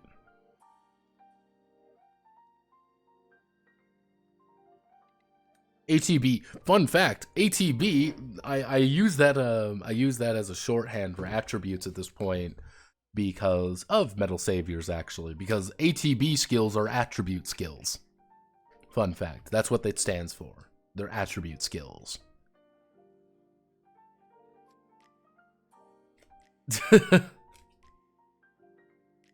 But writing out attribute skills seemed a little annoying, so they just became ATB skills. It's a dungeon raid, but in reverse.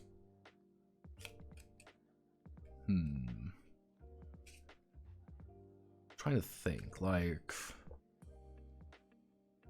Okay. I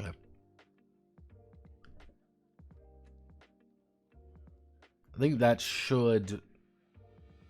Basic premise when it comes to characters, because we want them randomized and we want this game to be very violent. So, this leads us to our system things. Yes, welcome to the wonderful world of system design now. Originally, I was thinking of like 2d10, like a dice pool maybe, like if we do like base system. What do we roll for accomplishing X? How do I pole vault in this game? The ultimate question that you should be able to answer in every single system you make. How do I pole vault? It's a very silly thing, but it's a very specific question, and it really makes you think about skills. Because is pole vaulting a unique skill, or is pole vaulting a derivative skill of something else? So, immediately, again, immediate ideas, 2d10 plus mods, very simple, very to the point.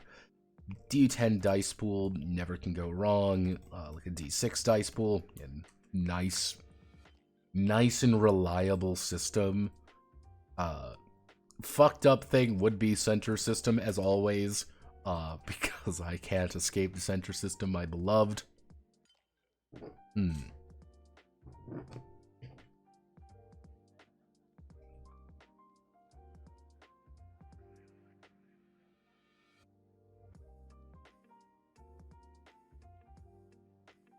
Was Neurobeat center system? No, Neurobeat used a effectively the idea is whenever you were doing anything, you would roll the chaos die and you would roll whatever your skill was.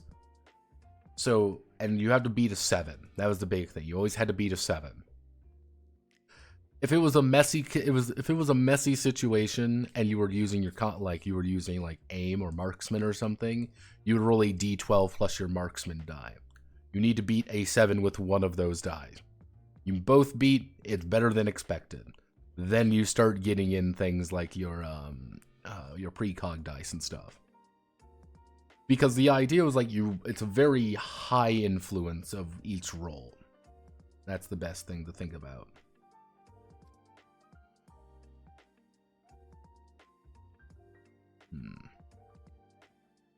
Radical.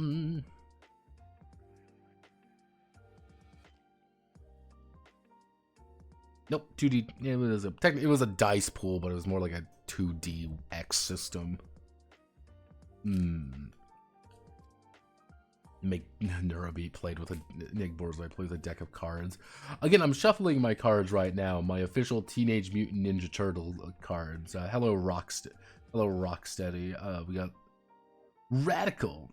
See, I know they weren't caring too much because sometimes there's no consistency to the cards. They're all sometimes a little different. Michelangelo is on some, but it's not like consistently Michelangelo. It's a little thing. Leo always looks like he's about to shit his pants, but hey, that's what happens. Like, people have been asking me for card games, by the way. I have no fucking idea. Honest to God. Some games are just not vibing with the situation when it comes to card games. Because card games are a pain in the ass. So if we're thinking center system, I don't think it's going to work. Because center system was very much based around the premise of Cruelty Squad, which this has a little bit of basis in. Which I guess that would be a good way to base off some of the deeper themes of it.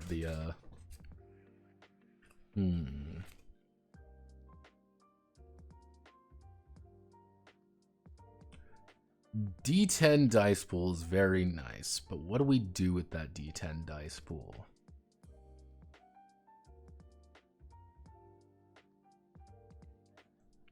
I mean, there's always the...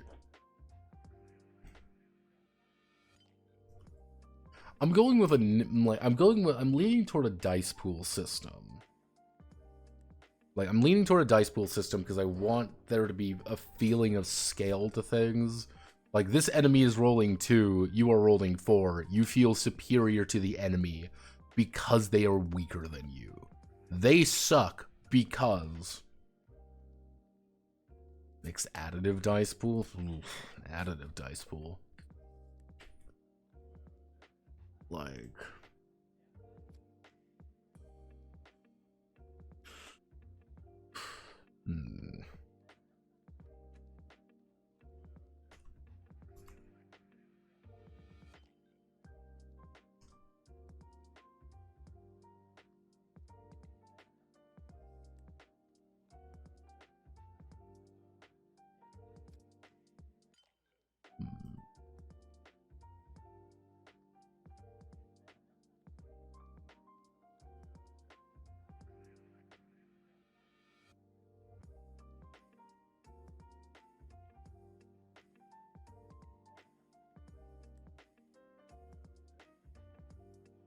I have more and better stuff that gives me more dice to roll, and therefore I'll almost always do better than a grunt with tape together scrap. Exactly. Like, it's... You have a lot of ways to augment yourself. You give an advantage, but the problem is you are usually outmanned. You are rarely outgunned, but you are out... There are 5 of them, and there is 1 of you, kind of thing. You need to take down a gang, and a gang stronghold. Yeah, there are 30 of them in there. There are 4 of you. You are extremely well outfitted to do this, and you know how they operate. Kick down the door and solve the problem. You know, it's kind of, honestly, we can probably cite some ready or not in there.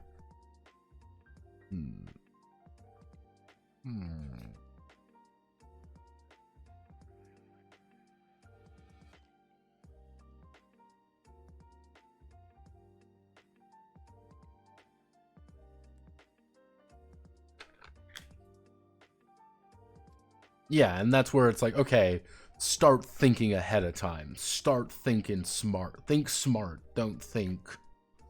You've got tools to play with. How do you do that? I mean, I guess we could try. Honestly, I might be citing a lot from Corporation. Because, fun fact, Corporation has some things in this. I got a few thumbs in the pie, as one might say.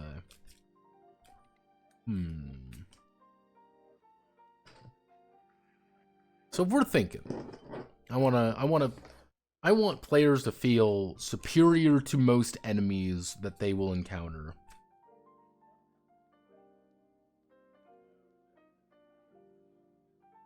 Maybe a dice ladder?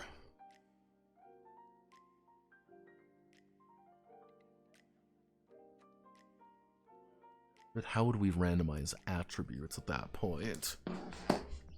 If we do something like, initially, again, the idea of a dice ladder that comes to mind would be all of your attributes are a die value, d6, d8, d10, or whatever, and then your skills indicate how many of those die you roll. So if you have a d10 strength and you want to make athletics, it would be, 3 athletics, so it would be 3d10. That would be kind of the idea. You roll 3d10. Someone else who has got a d8, but they have 5 athletics, it's 5d8 or something. I don't know how you randomize that as easily, though, so that's clashing with another aspect. Not a bad idea, though. Kind of lead to some...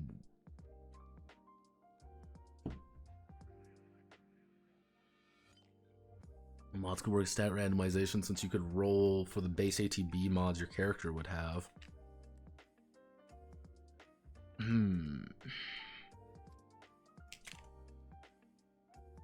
Yeah, exactly. You're seeing, like, if you want to do the 2d10 plus modifiers, that works really well for the randomized stats, because it's like, okay, I roll a 5 for my fucking, strength or whatever. Because I have a 5 in my strength, I add 2d10 plus 5, and that's just something I have. And since we want the game to be relatively lethal, I'm thinking medium lethality. I'm thinking high medium lethality. Not you get popped once and you die. You have a little bit of save. You have a little saving grace. Not a lot, a little, just enough. As a treat. You just got a little saving grace as a treat. How would you do that? You want randomized stats.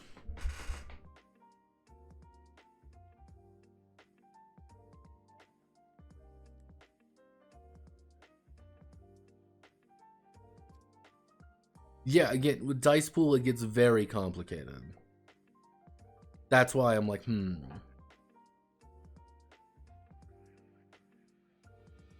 Because I like the idea of characters being random, with the idea that as the corporation, you are plucking effectively a serial number out almost. You are plucking a random prisoner out. And the only reason that you got picked out, because not some other random schmuck, is kind of dumb luck. It's like, yeah, congratulations, you are now being selected. Congratulations, because of sheer luck, you have now been given an opportunity to live a normal life again. You just have to dehumanize yourself and face the music.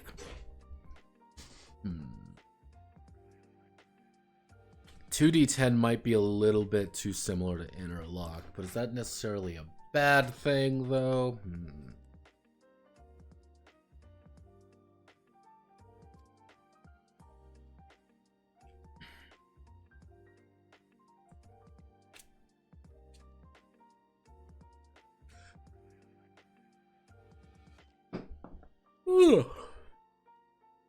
X points character creation. You invest these points at each attribute, then roll a die for each point. Each die that goes over a certain number will give you +1 on top of the points invested. If you invest any point, muscle.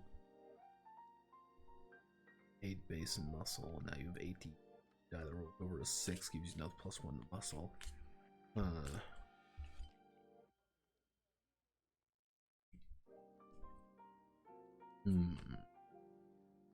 Seems like a long time to get something. Let's...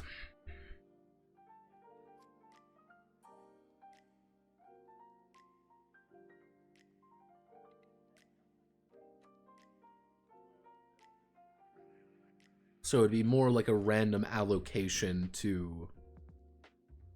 Yeah, it would be almost like a... It's an allocation to how well you're doing, more than anything. God, that reminds me of,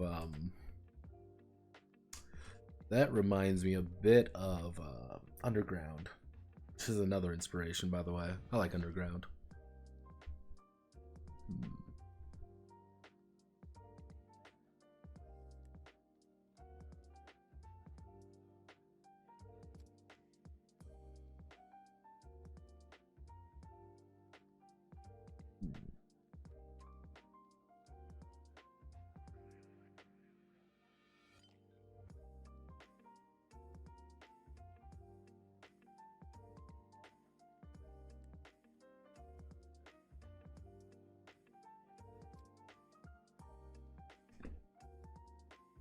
Because one thing I want to have happen is, with your randomization, if you are underperforming, if you don't have what you want, or your character is quote-unquote weaker, they'll boost you up to a minimum accepted value, but that boost is costing you to your debt.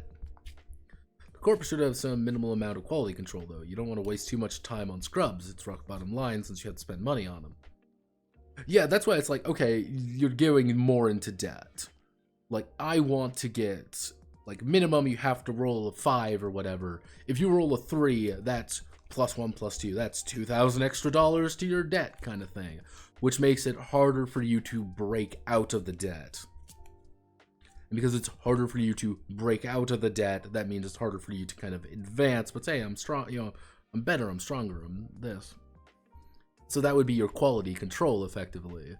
It's impossible to roll a completely worthless character, but a completely like a character who just rolls poorly is going to be minimum viable.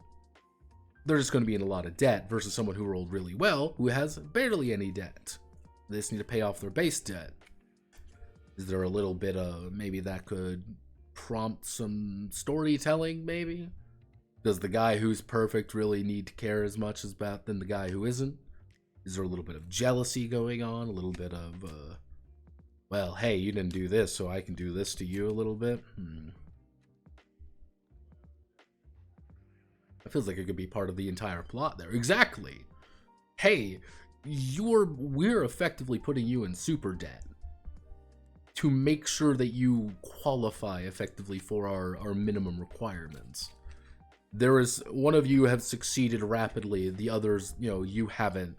You're now in debt more than him. I was thinking that even if it was like a minimum point total, you know what I mean? Like, oh, if you have below 30 points, you increase something up to, you increase your stats until you have a 30, until you have 30 points minimum. But anytime you increase it, you know, you add 1,000 or 2,000 or whatever to your debt. You know, the Übermensch doesn't need to worry about it as much, but someone who's maybe not as good is going to have a little bit more debt to worry about. It's harder for them to break out of it, which means that they're probably going to be acting a little bit different than the other person. How does that work? I don't know.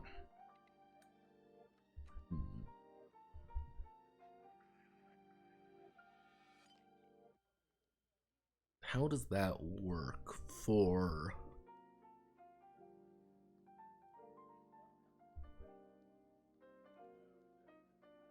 How does that work, though?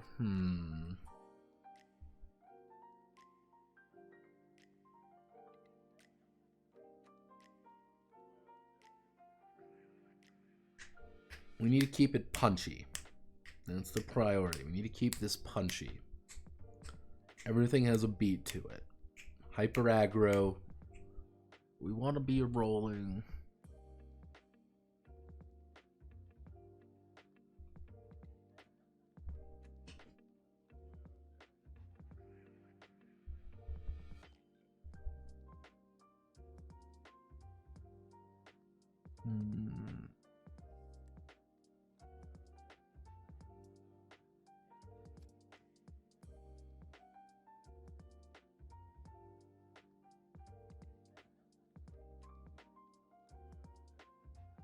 Another idea that's coming to mind is like a little binary, but it would be the idea of like I have a random skill. Let's say I have a attribute of like muscle at 6, but I am not trained in a skill. That means I roll 6d6, and anything over a 4 succeeds or a 5 succeeds.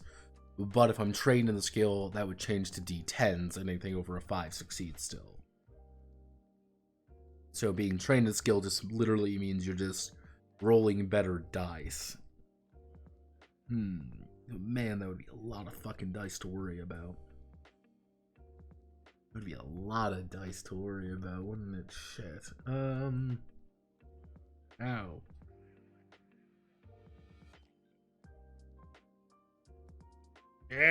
No, my eyes. I can barely freaking. Oh, God. Something in my eye. Has more points, and there's your dice ladder. I think has more points.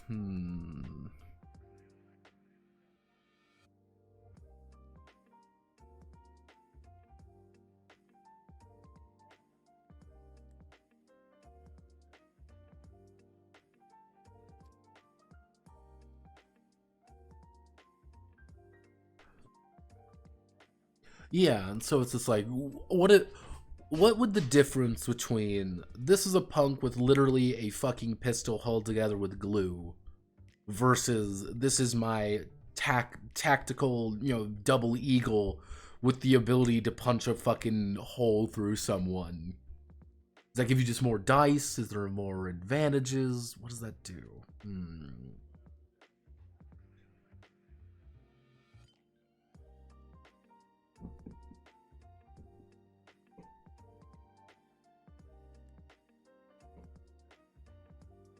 Oh, this is a conundrum. I thought I had it. See, that's the worst part, is I thought I had it. It was up here in my noggin zone. Make the enemies more fragile. Exactly. Like, I want you, as a player character, to kick down a door, hold up your gun, go blam, blam, blam, and the bad man falls over very quickly.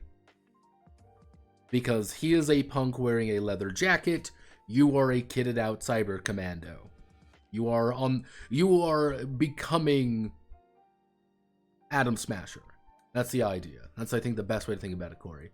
You are a person who is aspiring to become Atom Smasher on that quest. One roll engine? Maybe not. My hyper modified double barrel mag gives me honestly just a fucking number of punks killed.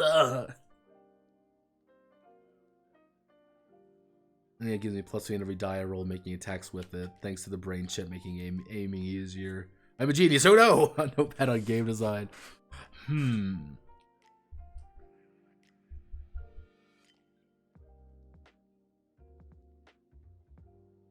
Actually, you know what? Let's take a step back. Maybe we're looking at this wrong. Let's take a step back. Go away, TMNT. Playing cards. Ooh, gotta adjust my boot hay, as one might say. Don't have any more coffee, unfortunately. I don't have any coffee creamer anymore. I need to go to the store tomorrow. So, what is the fantasy we are trying to create here? What is the ultimate fantasy? The fantasy of the game.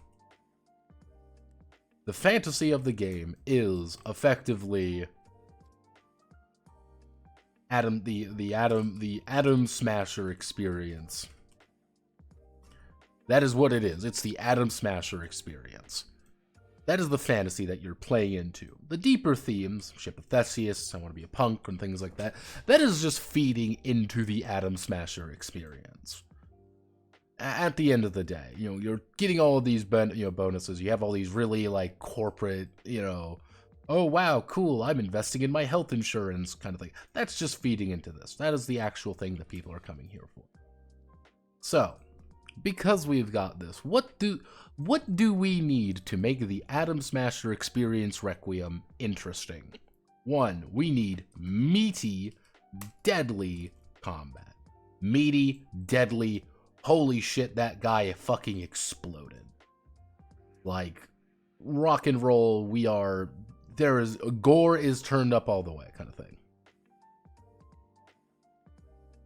You should try getting heavy whipping cream for your coffee. It's good shit. I try to get new, coffee creamer every time I go. I always try to get the new brands. I always try to get the new things. And I always forget. When I'm running low, I'm like, I'm going to get some more. And I completely forget every single time. Truly is a curse. So we want meaty, deadly combat. And that also kind of extends to the concept of that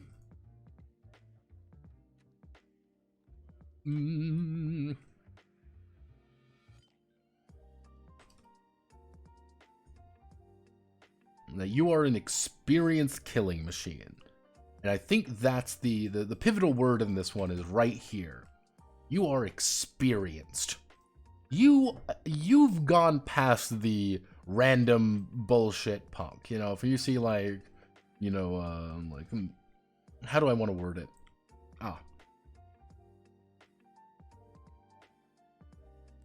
You are not David Martinez anymore.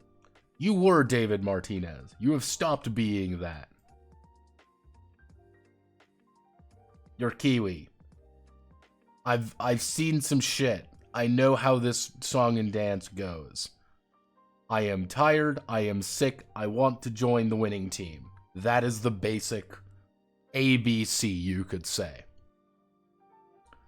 That is something that you have succeeded at. You are an experienced killing machine dedicated to the art of hurting other people because you are a bad person. In more than one way.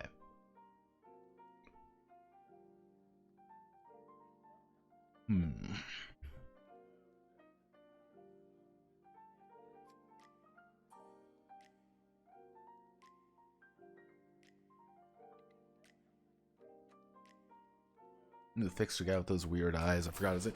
Not even that necessarily. Again, it's kind of the idea for Borzoi was always... Actually, in a lot of cyberpunk stories, if you really look at them, usually around the end of Act 2, the protagonist is offered something by the corporations. Join us and we'll make you fabulously wealthy. Join us and, life can be easy, or whatever. And what usually happens is the main character says, no, I'll live by my morals because I'm still human, or something to the effect of that. I am still a real human being, and because I'm still a real human being, I'm not going to surrender my sense of self to you. You're the guys who said yes to that. You will never become as good as Johnny Silverhand. That's the idea. You will never be as cool as Johnny Silverhand. But for every Johnny Silverhand there is, there's a fuck ton of people who are dead. Like, that's the thing, Johnny Silverhands and that kind of character then, ultra punk, is a person who stands on the corpses of hundreds of others who weren't as lucky, who got popped in the head, who fucked up, effectively. You don't want to end up as that. You don't want to become another statistic. It's like, okay, you'll never be super famous. On the other hand, you'll never be,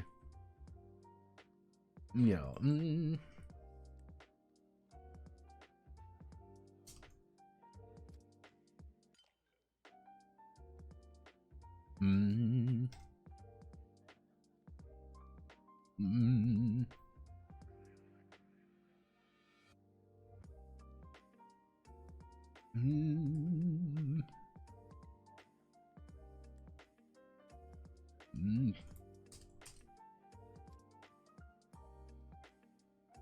Mm.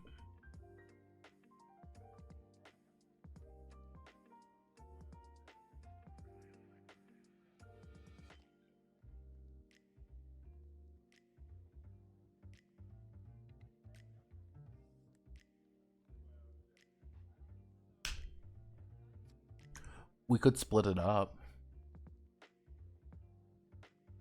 We do a mixed dice pool with successes, D10s, D10 success on a 6 up, and then we can add in D6s as modifying die, so modifiers aren't as impactful, but you can get a lot of them. So you might have like a 5 muscle, and if you have 5 muscle, you roll 5d10, but you have a +3 gun that gives you superpower, so that would be a +3d6 to it. It's more, I guess that would be the idea of like, it's more about personal skill then than it would be about. I guess that wouldn't really work with the theme then. It wouldn't be it would be personal skill would matter more. Unless that works. Unless we work with a lot of other types of dice. That could be an option. We could invert it, I guess. Number of D6s, and then you get bonus D10s for having the right equipment and right gear and stuff. You distinguish between combats on autopilot where you're just killing mooks and the ones where character actually has to think about the objective or goal. Firepower isn't enough. Honestly, yeah, that could be an option. It's, I guess the idea would be, let me see if I can bring it up. It would be the oh, brick uploaded, nice. What would be the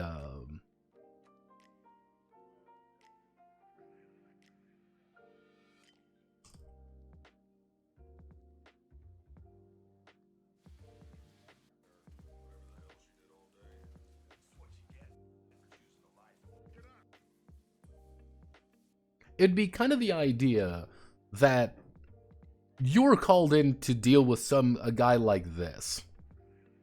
Someone who is clearly chromed out. The guy who is on a quest to become like a cyberpunk legend.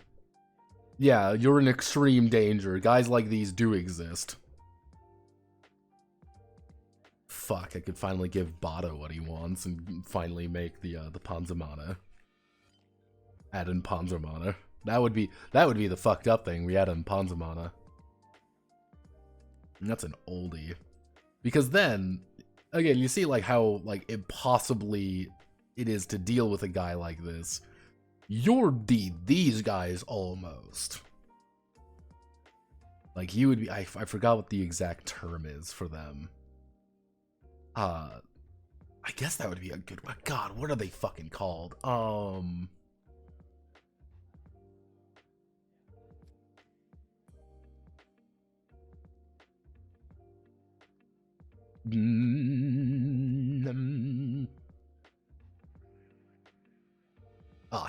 Max tack.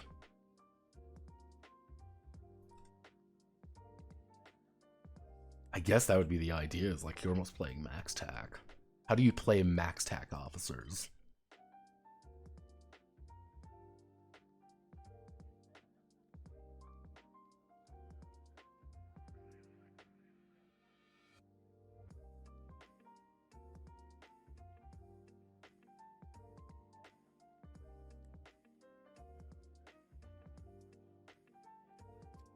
Obviously, max tack we need to do some differences, but it would be the same idea, because one of the big things with max tack is like, oh, they were people who were clearly there or on the verge of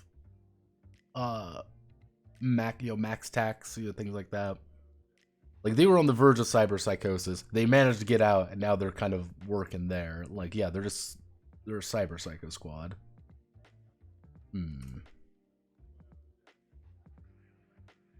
You should read the chat. What are max tack? Max tack, yeah. D10s are the only add to your stuff, give you a bunch of other dice, add to your D10 rolls. That's not bad. You have one super fucking amazing sniper, you've invested literal millions of dollars, it's gonna give you 60-12 to your roll. So you are maxed it, yeah. It's not a bad idea. But do we make it,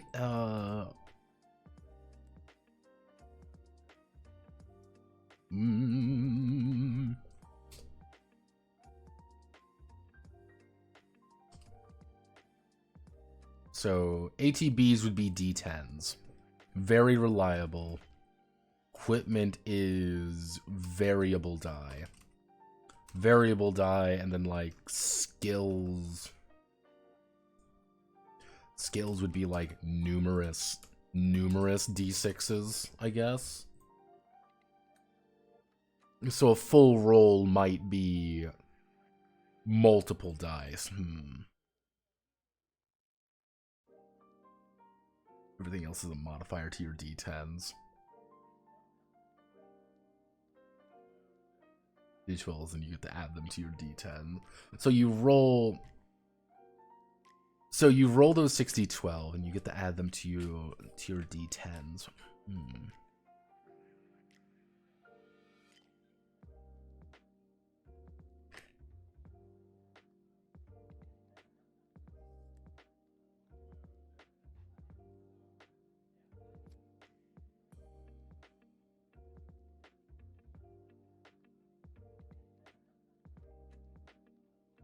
Brain Hort. Oh god. One of my oh god. Oh Jesus. Oh god. God damn it, Spartan. Ugh! What have you done to me? Oh no. Oh god, I had it. It was there. I had a fucking Jimmy Neutron brain blast. Now I think I'm having a stroke. Oh no. My Jimmy Neutron brain blast is going off. Oh god. Oh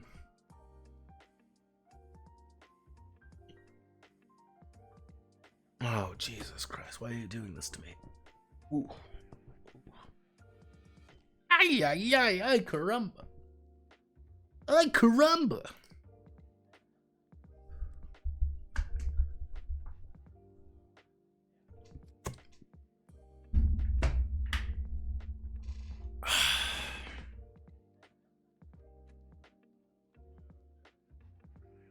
Man, that would be a bitch to play, though. Think about how many dice you would need of different sizes. Oh god, that would be a nightmare to play. Because, like, I like to assume playing on a physical table. You get what I mean? You're making D2000 again, but worse. Exactly. Like, I like the idea of being able to play on a table, but like, oh, most dice goblins know at least 10 of every dice type. Not necessarily that, but imagine having to roll 4d10, 6d12, 3 and 4d6, rolling them all together on a table, and then you have to sort it out.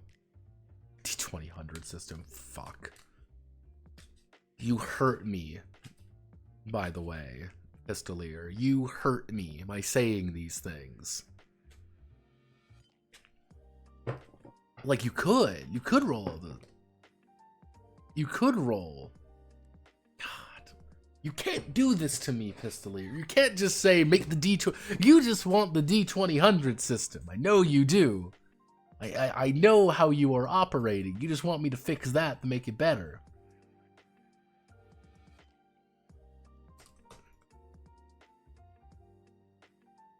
Fuck, you know what we could use?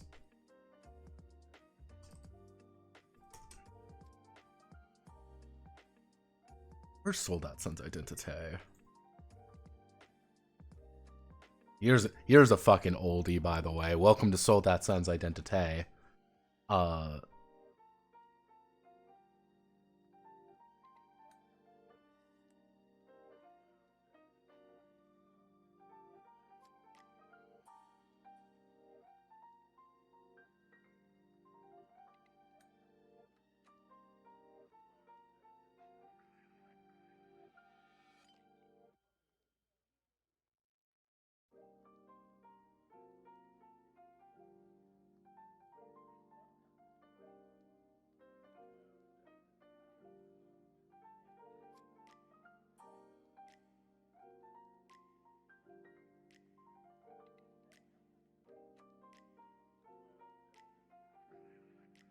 doesn't work.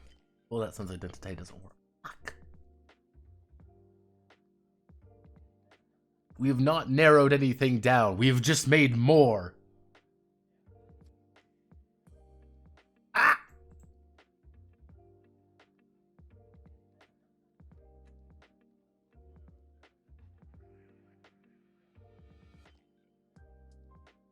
Something where you can trade dice for straight bonuses when you have too many dice to worry about. I've been I've done that before. Like, if you have X amount, just convert it into a flat modifier or something similar to that. Like, that's the idea.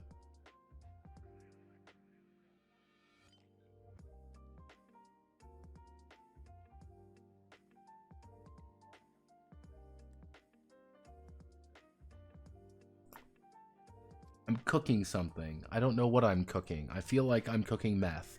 Like, am I cooking or am I cooking meth? I don't know anymore. Ah!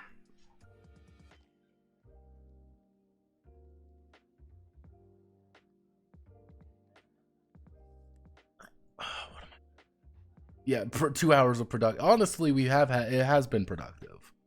We've got, it doesn't look like a lot. Like, oh wow, it looks like we've actually lost things.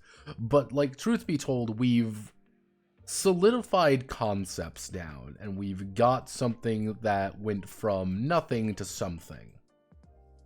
I think something is better than nothing, and we've written ideas down, and now that it's here, we know it exists. Put all options on a D6 table and roll. Fuck you. Fuck you, Pistolier. I don't gotta deal with this kind of abuse.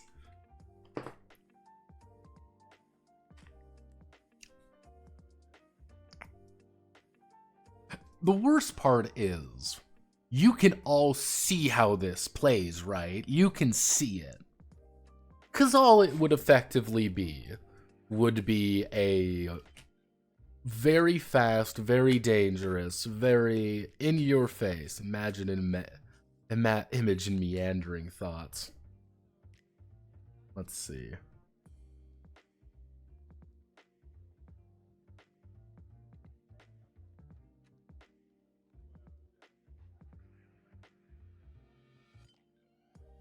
No, not forward. I want to open. I also, by the way, I'm just going to rant a little bit at you all for a second here. I fucking hate the new Discord image thing. Am I the only one? I hate the new, like, Discord image thing from the old version. Because, you know, in the old version, you used to be able to click and it was down at the bottom. I hate that it's like little icons at the top now, but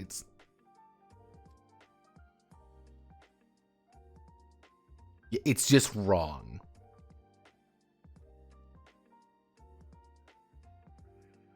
So you're allocating die to individual roles.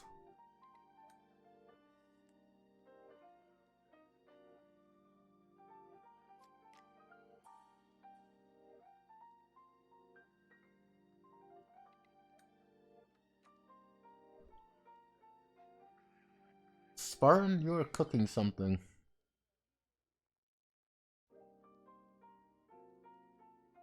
Allocate the dice to each D10 that isn't that. To either allocate the die that aren't D10, other modify the roll. The other dice modify the roll. So that wouldn't be a 9 necessarily. That 9 would be 9, 10, 12, 16. So that would be a 16. 12, 15, 21.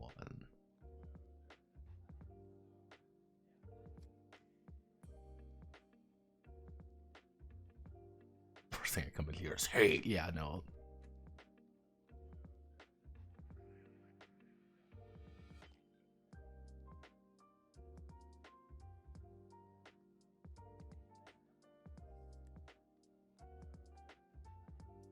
Okay.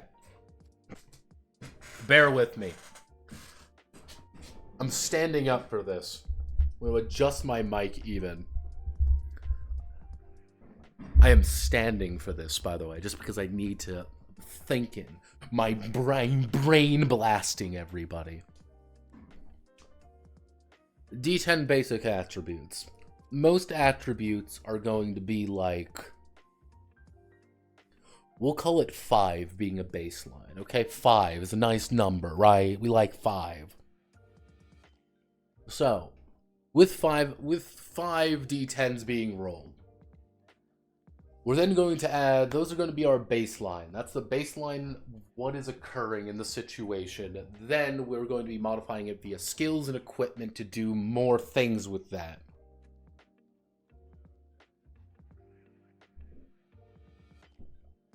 Ah, there you go. Gotta love that cracking noise. Gotta love that crack. God, that would be...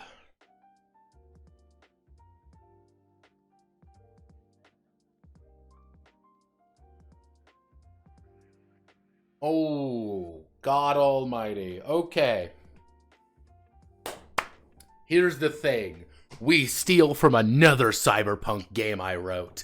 We steal from fucking Okasan, baby. Here's the idea.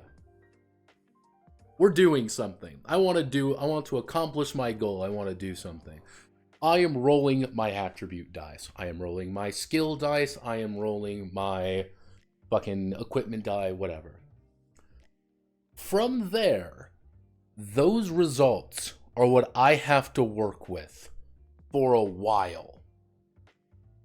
These are my set results. You get what I mean? I do not get to re-roll my dice until they are used. Until I'm done with them.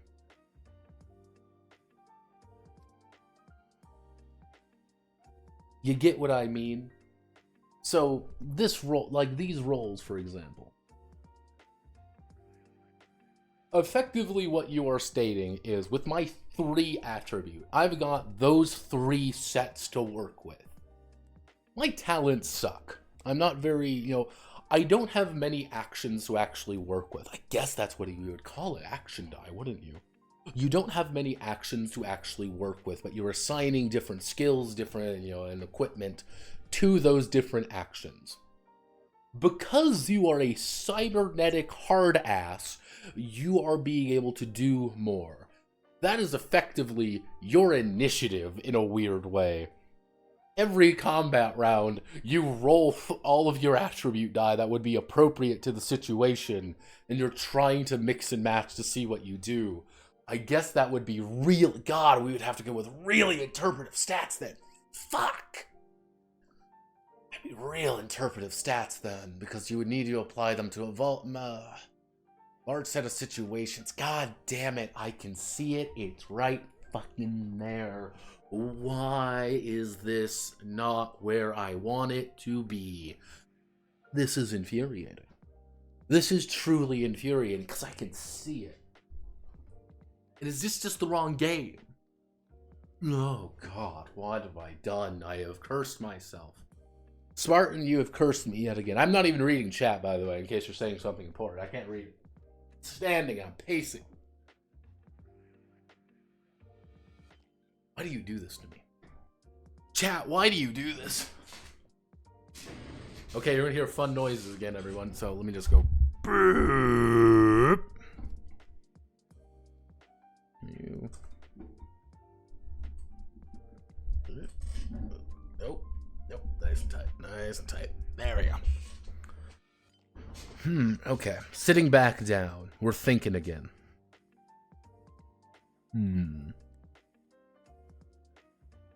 You all curse me.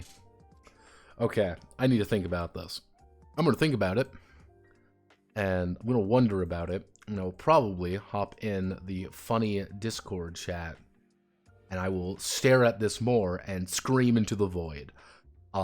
If I come up with my amazing idea, and I mean like $1 million super... Yeah, I am proud of myself for every point of psychic damage. What question did you ask, Horace? Let me see.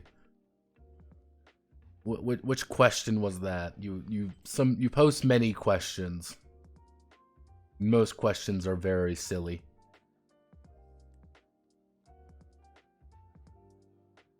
Is it all of them? Let's see. How the fuck do you... oh. Basically, sci-fi transport is A to B. Fantasy can meander, sci-fi you can make it or you can't. Fantasy's a lot of leeway. I have no clue to improve sci-fi transport without comprising it. No, how the fuck do you run out of food and then go wander the forest in sci-fi? Well, usually well, there's a few ways to do it. Well, first things first, you have to... Effectively, option A is a very you problem. You, the writer's problem. Is sci-fi all about needing to go to a wormhole to be able to, teleport from A to B? Okay, then you have the idea of we need to plot courses. That's an idea. Hooray! You need to plot a course. That's difficult. Plotting a course is by itself a skill, you could say. How do we get to where we need to go in the least amount of jumps possible? Then you have the idea of, like, instantaneous teleporting, effectively, like base FTL, the way we think about it. Star Wars tier. But that still requires fuel. That still requires thought going into it. Navigation, importantly. But it's a little bit easier. Again, the story in Star Wars is not about going from point A to point B. The story in Star Wars is why are we going to point B from point A. If you want to do something like Dune's an entire different situation. If you want to do something like 40K, oh yeah, I'm just going to fly around in 40K. No, that is a dangerous fucking proposition at the best of times. You do have a navigator. You do have these things to worry about. And that, again, that's a very big you issue that you need to worry about. If you want to have the idea of meandering, then you would need to... You would effectively have to require people to jump from point to point, if that makes sense. That's not entirely unreasonable. That's effectively how sling drives work in some of my settings. Because sling drives, I usually have...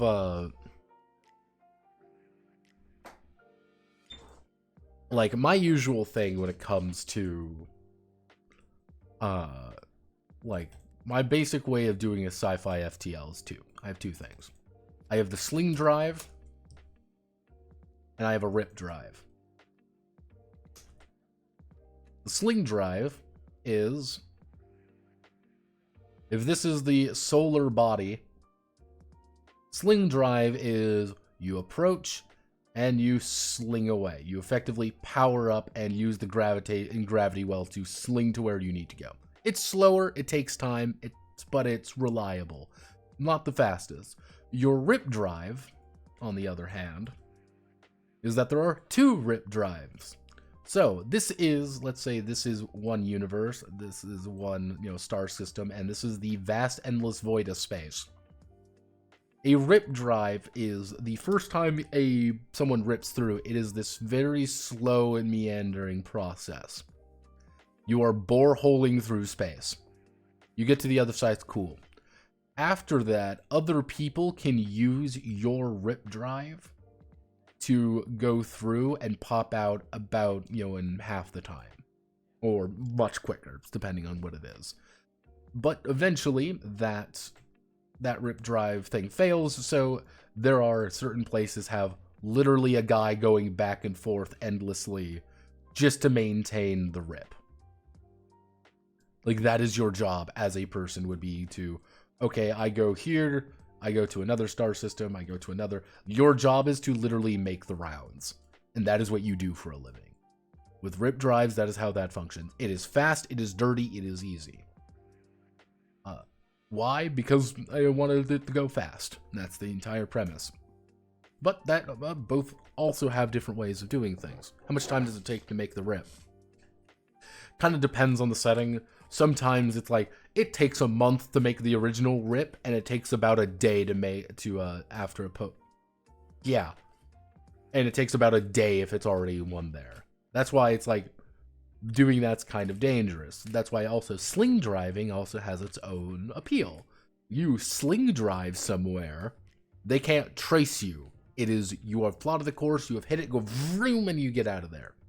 Rip drive, yeah, people know there's a fucking wormhole there. Sometimes I just have FTL. That's just a thing that happens. Like, 0 Hour Squadron.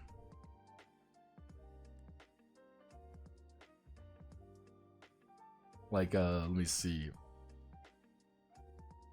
Yeah, 0 Hour Squadron has cum drives and pop drives and tang rings. The cum drive, otherwise known as the combustion unified momentum drives, are effectively sublight. That's it. Pop drives are, these things are huge and they pop you across the space. Yeah, they literally, that is how they operate. They can manage about 2 light years a day. Well, with more readily available ones going down to 1 light year a day. You go, there it goes. Technically, there's tang rings. They aren't very common.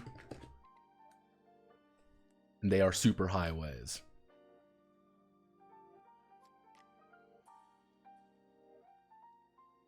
Yeah, you cut a week of travel down to 5 minutes and a toll fee. And that's kind of how we explained it in 0 Hour Squadron. Let me bring up...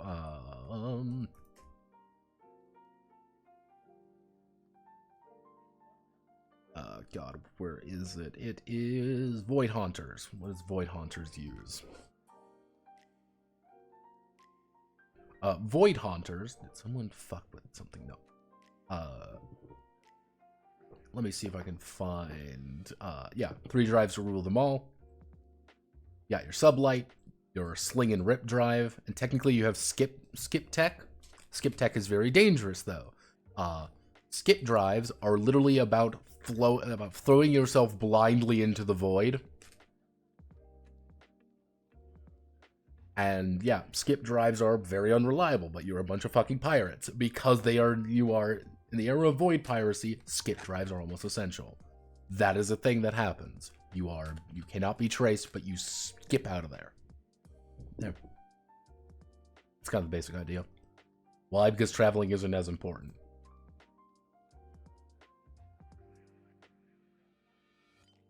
Cum drive. I'm just trying to see if there's a way to attach the fantasy feel of travel to sci-fi, and I just don't think there is. The thing there is... It's easy to travel from point A to point B, but you effectively need to, if we use my my example over here, if this is a star, this is a star, this is a star, and this is a star, and we want to go here, we might need to hopscotch between those different points, and those different points all have issues that need to be corrected, that might have things to do. Why can't I just do this? Because there's no connection there. You don't have a connection, you can go anywhere, and sometimes it'll be the vast emptiness of space. There you go. There's your fantasy feel. There's your Lord of the Rings, trekking through the mud, because you need to go here, to go here, to go here. This is entirely of your own volition to fix. It's not fun to fix, but I believe in you. Unless you want a very specific idea, but then I don't know what you want. Yeah, there are warp currents. You have to follow them. Yeah, just make it a boat. There you go. There's the idea. You literally have to. It's a ship sailing a ship. Fucking Star.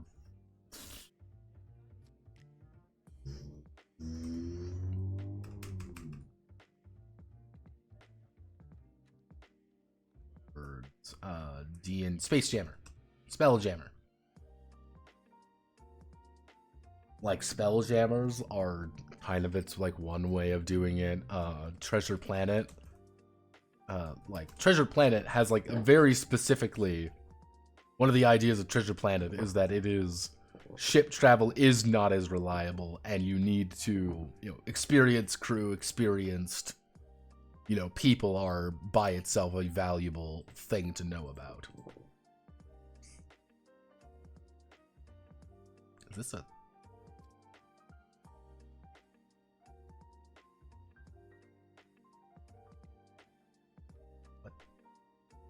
Arboreal?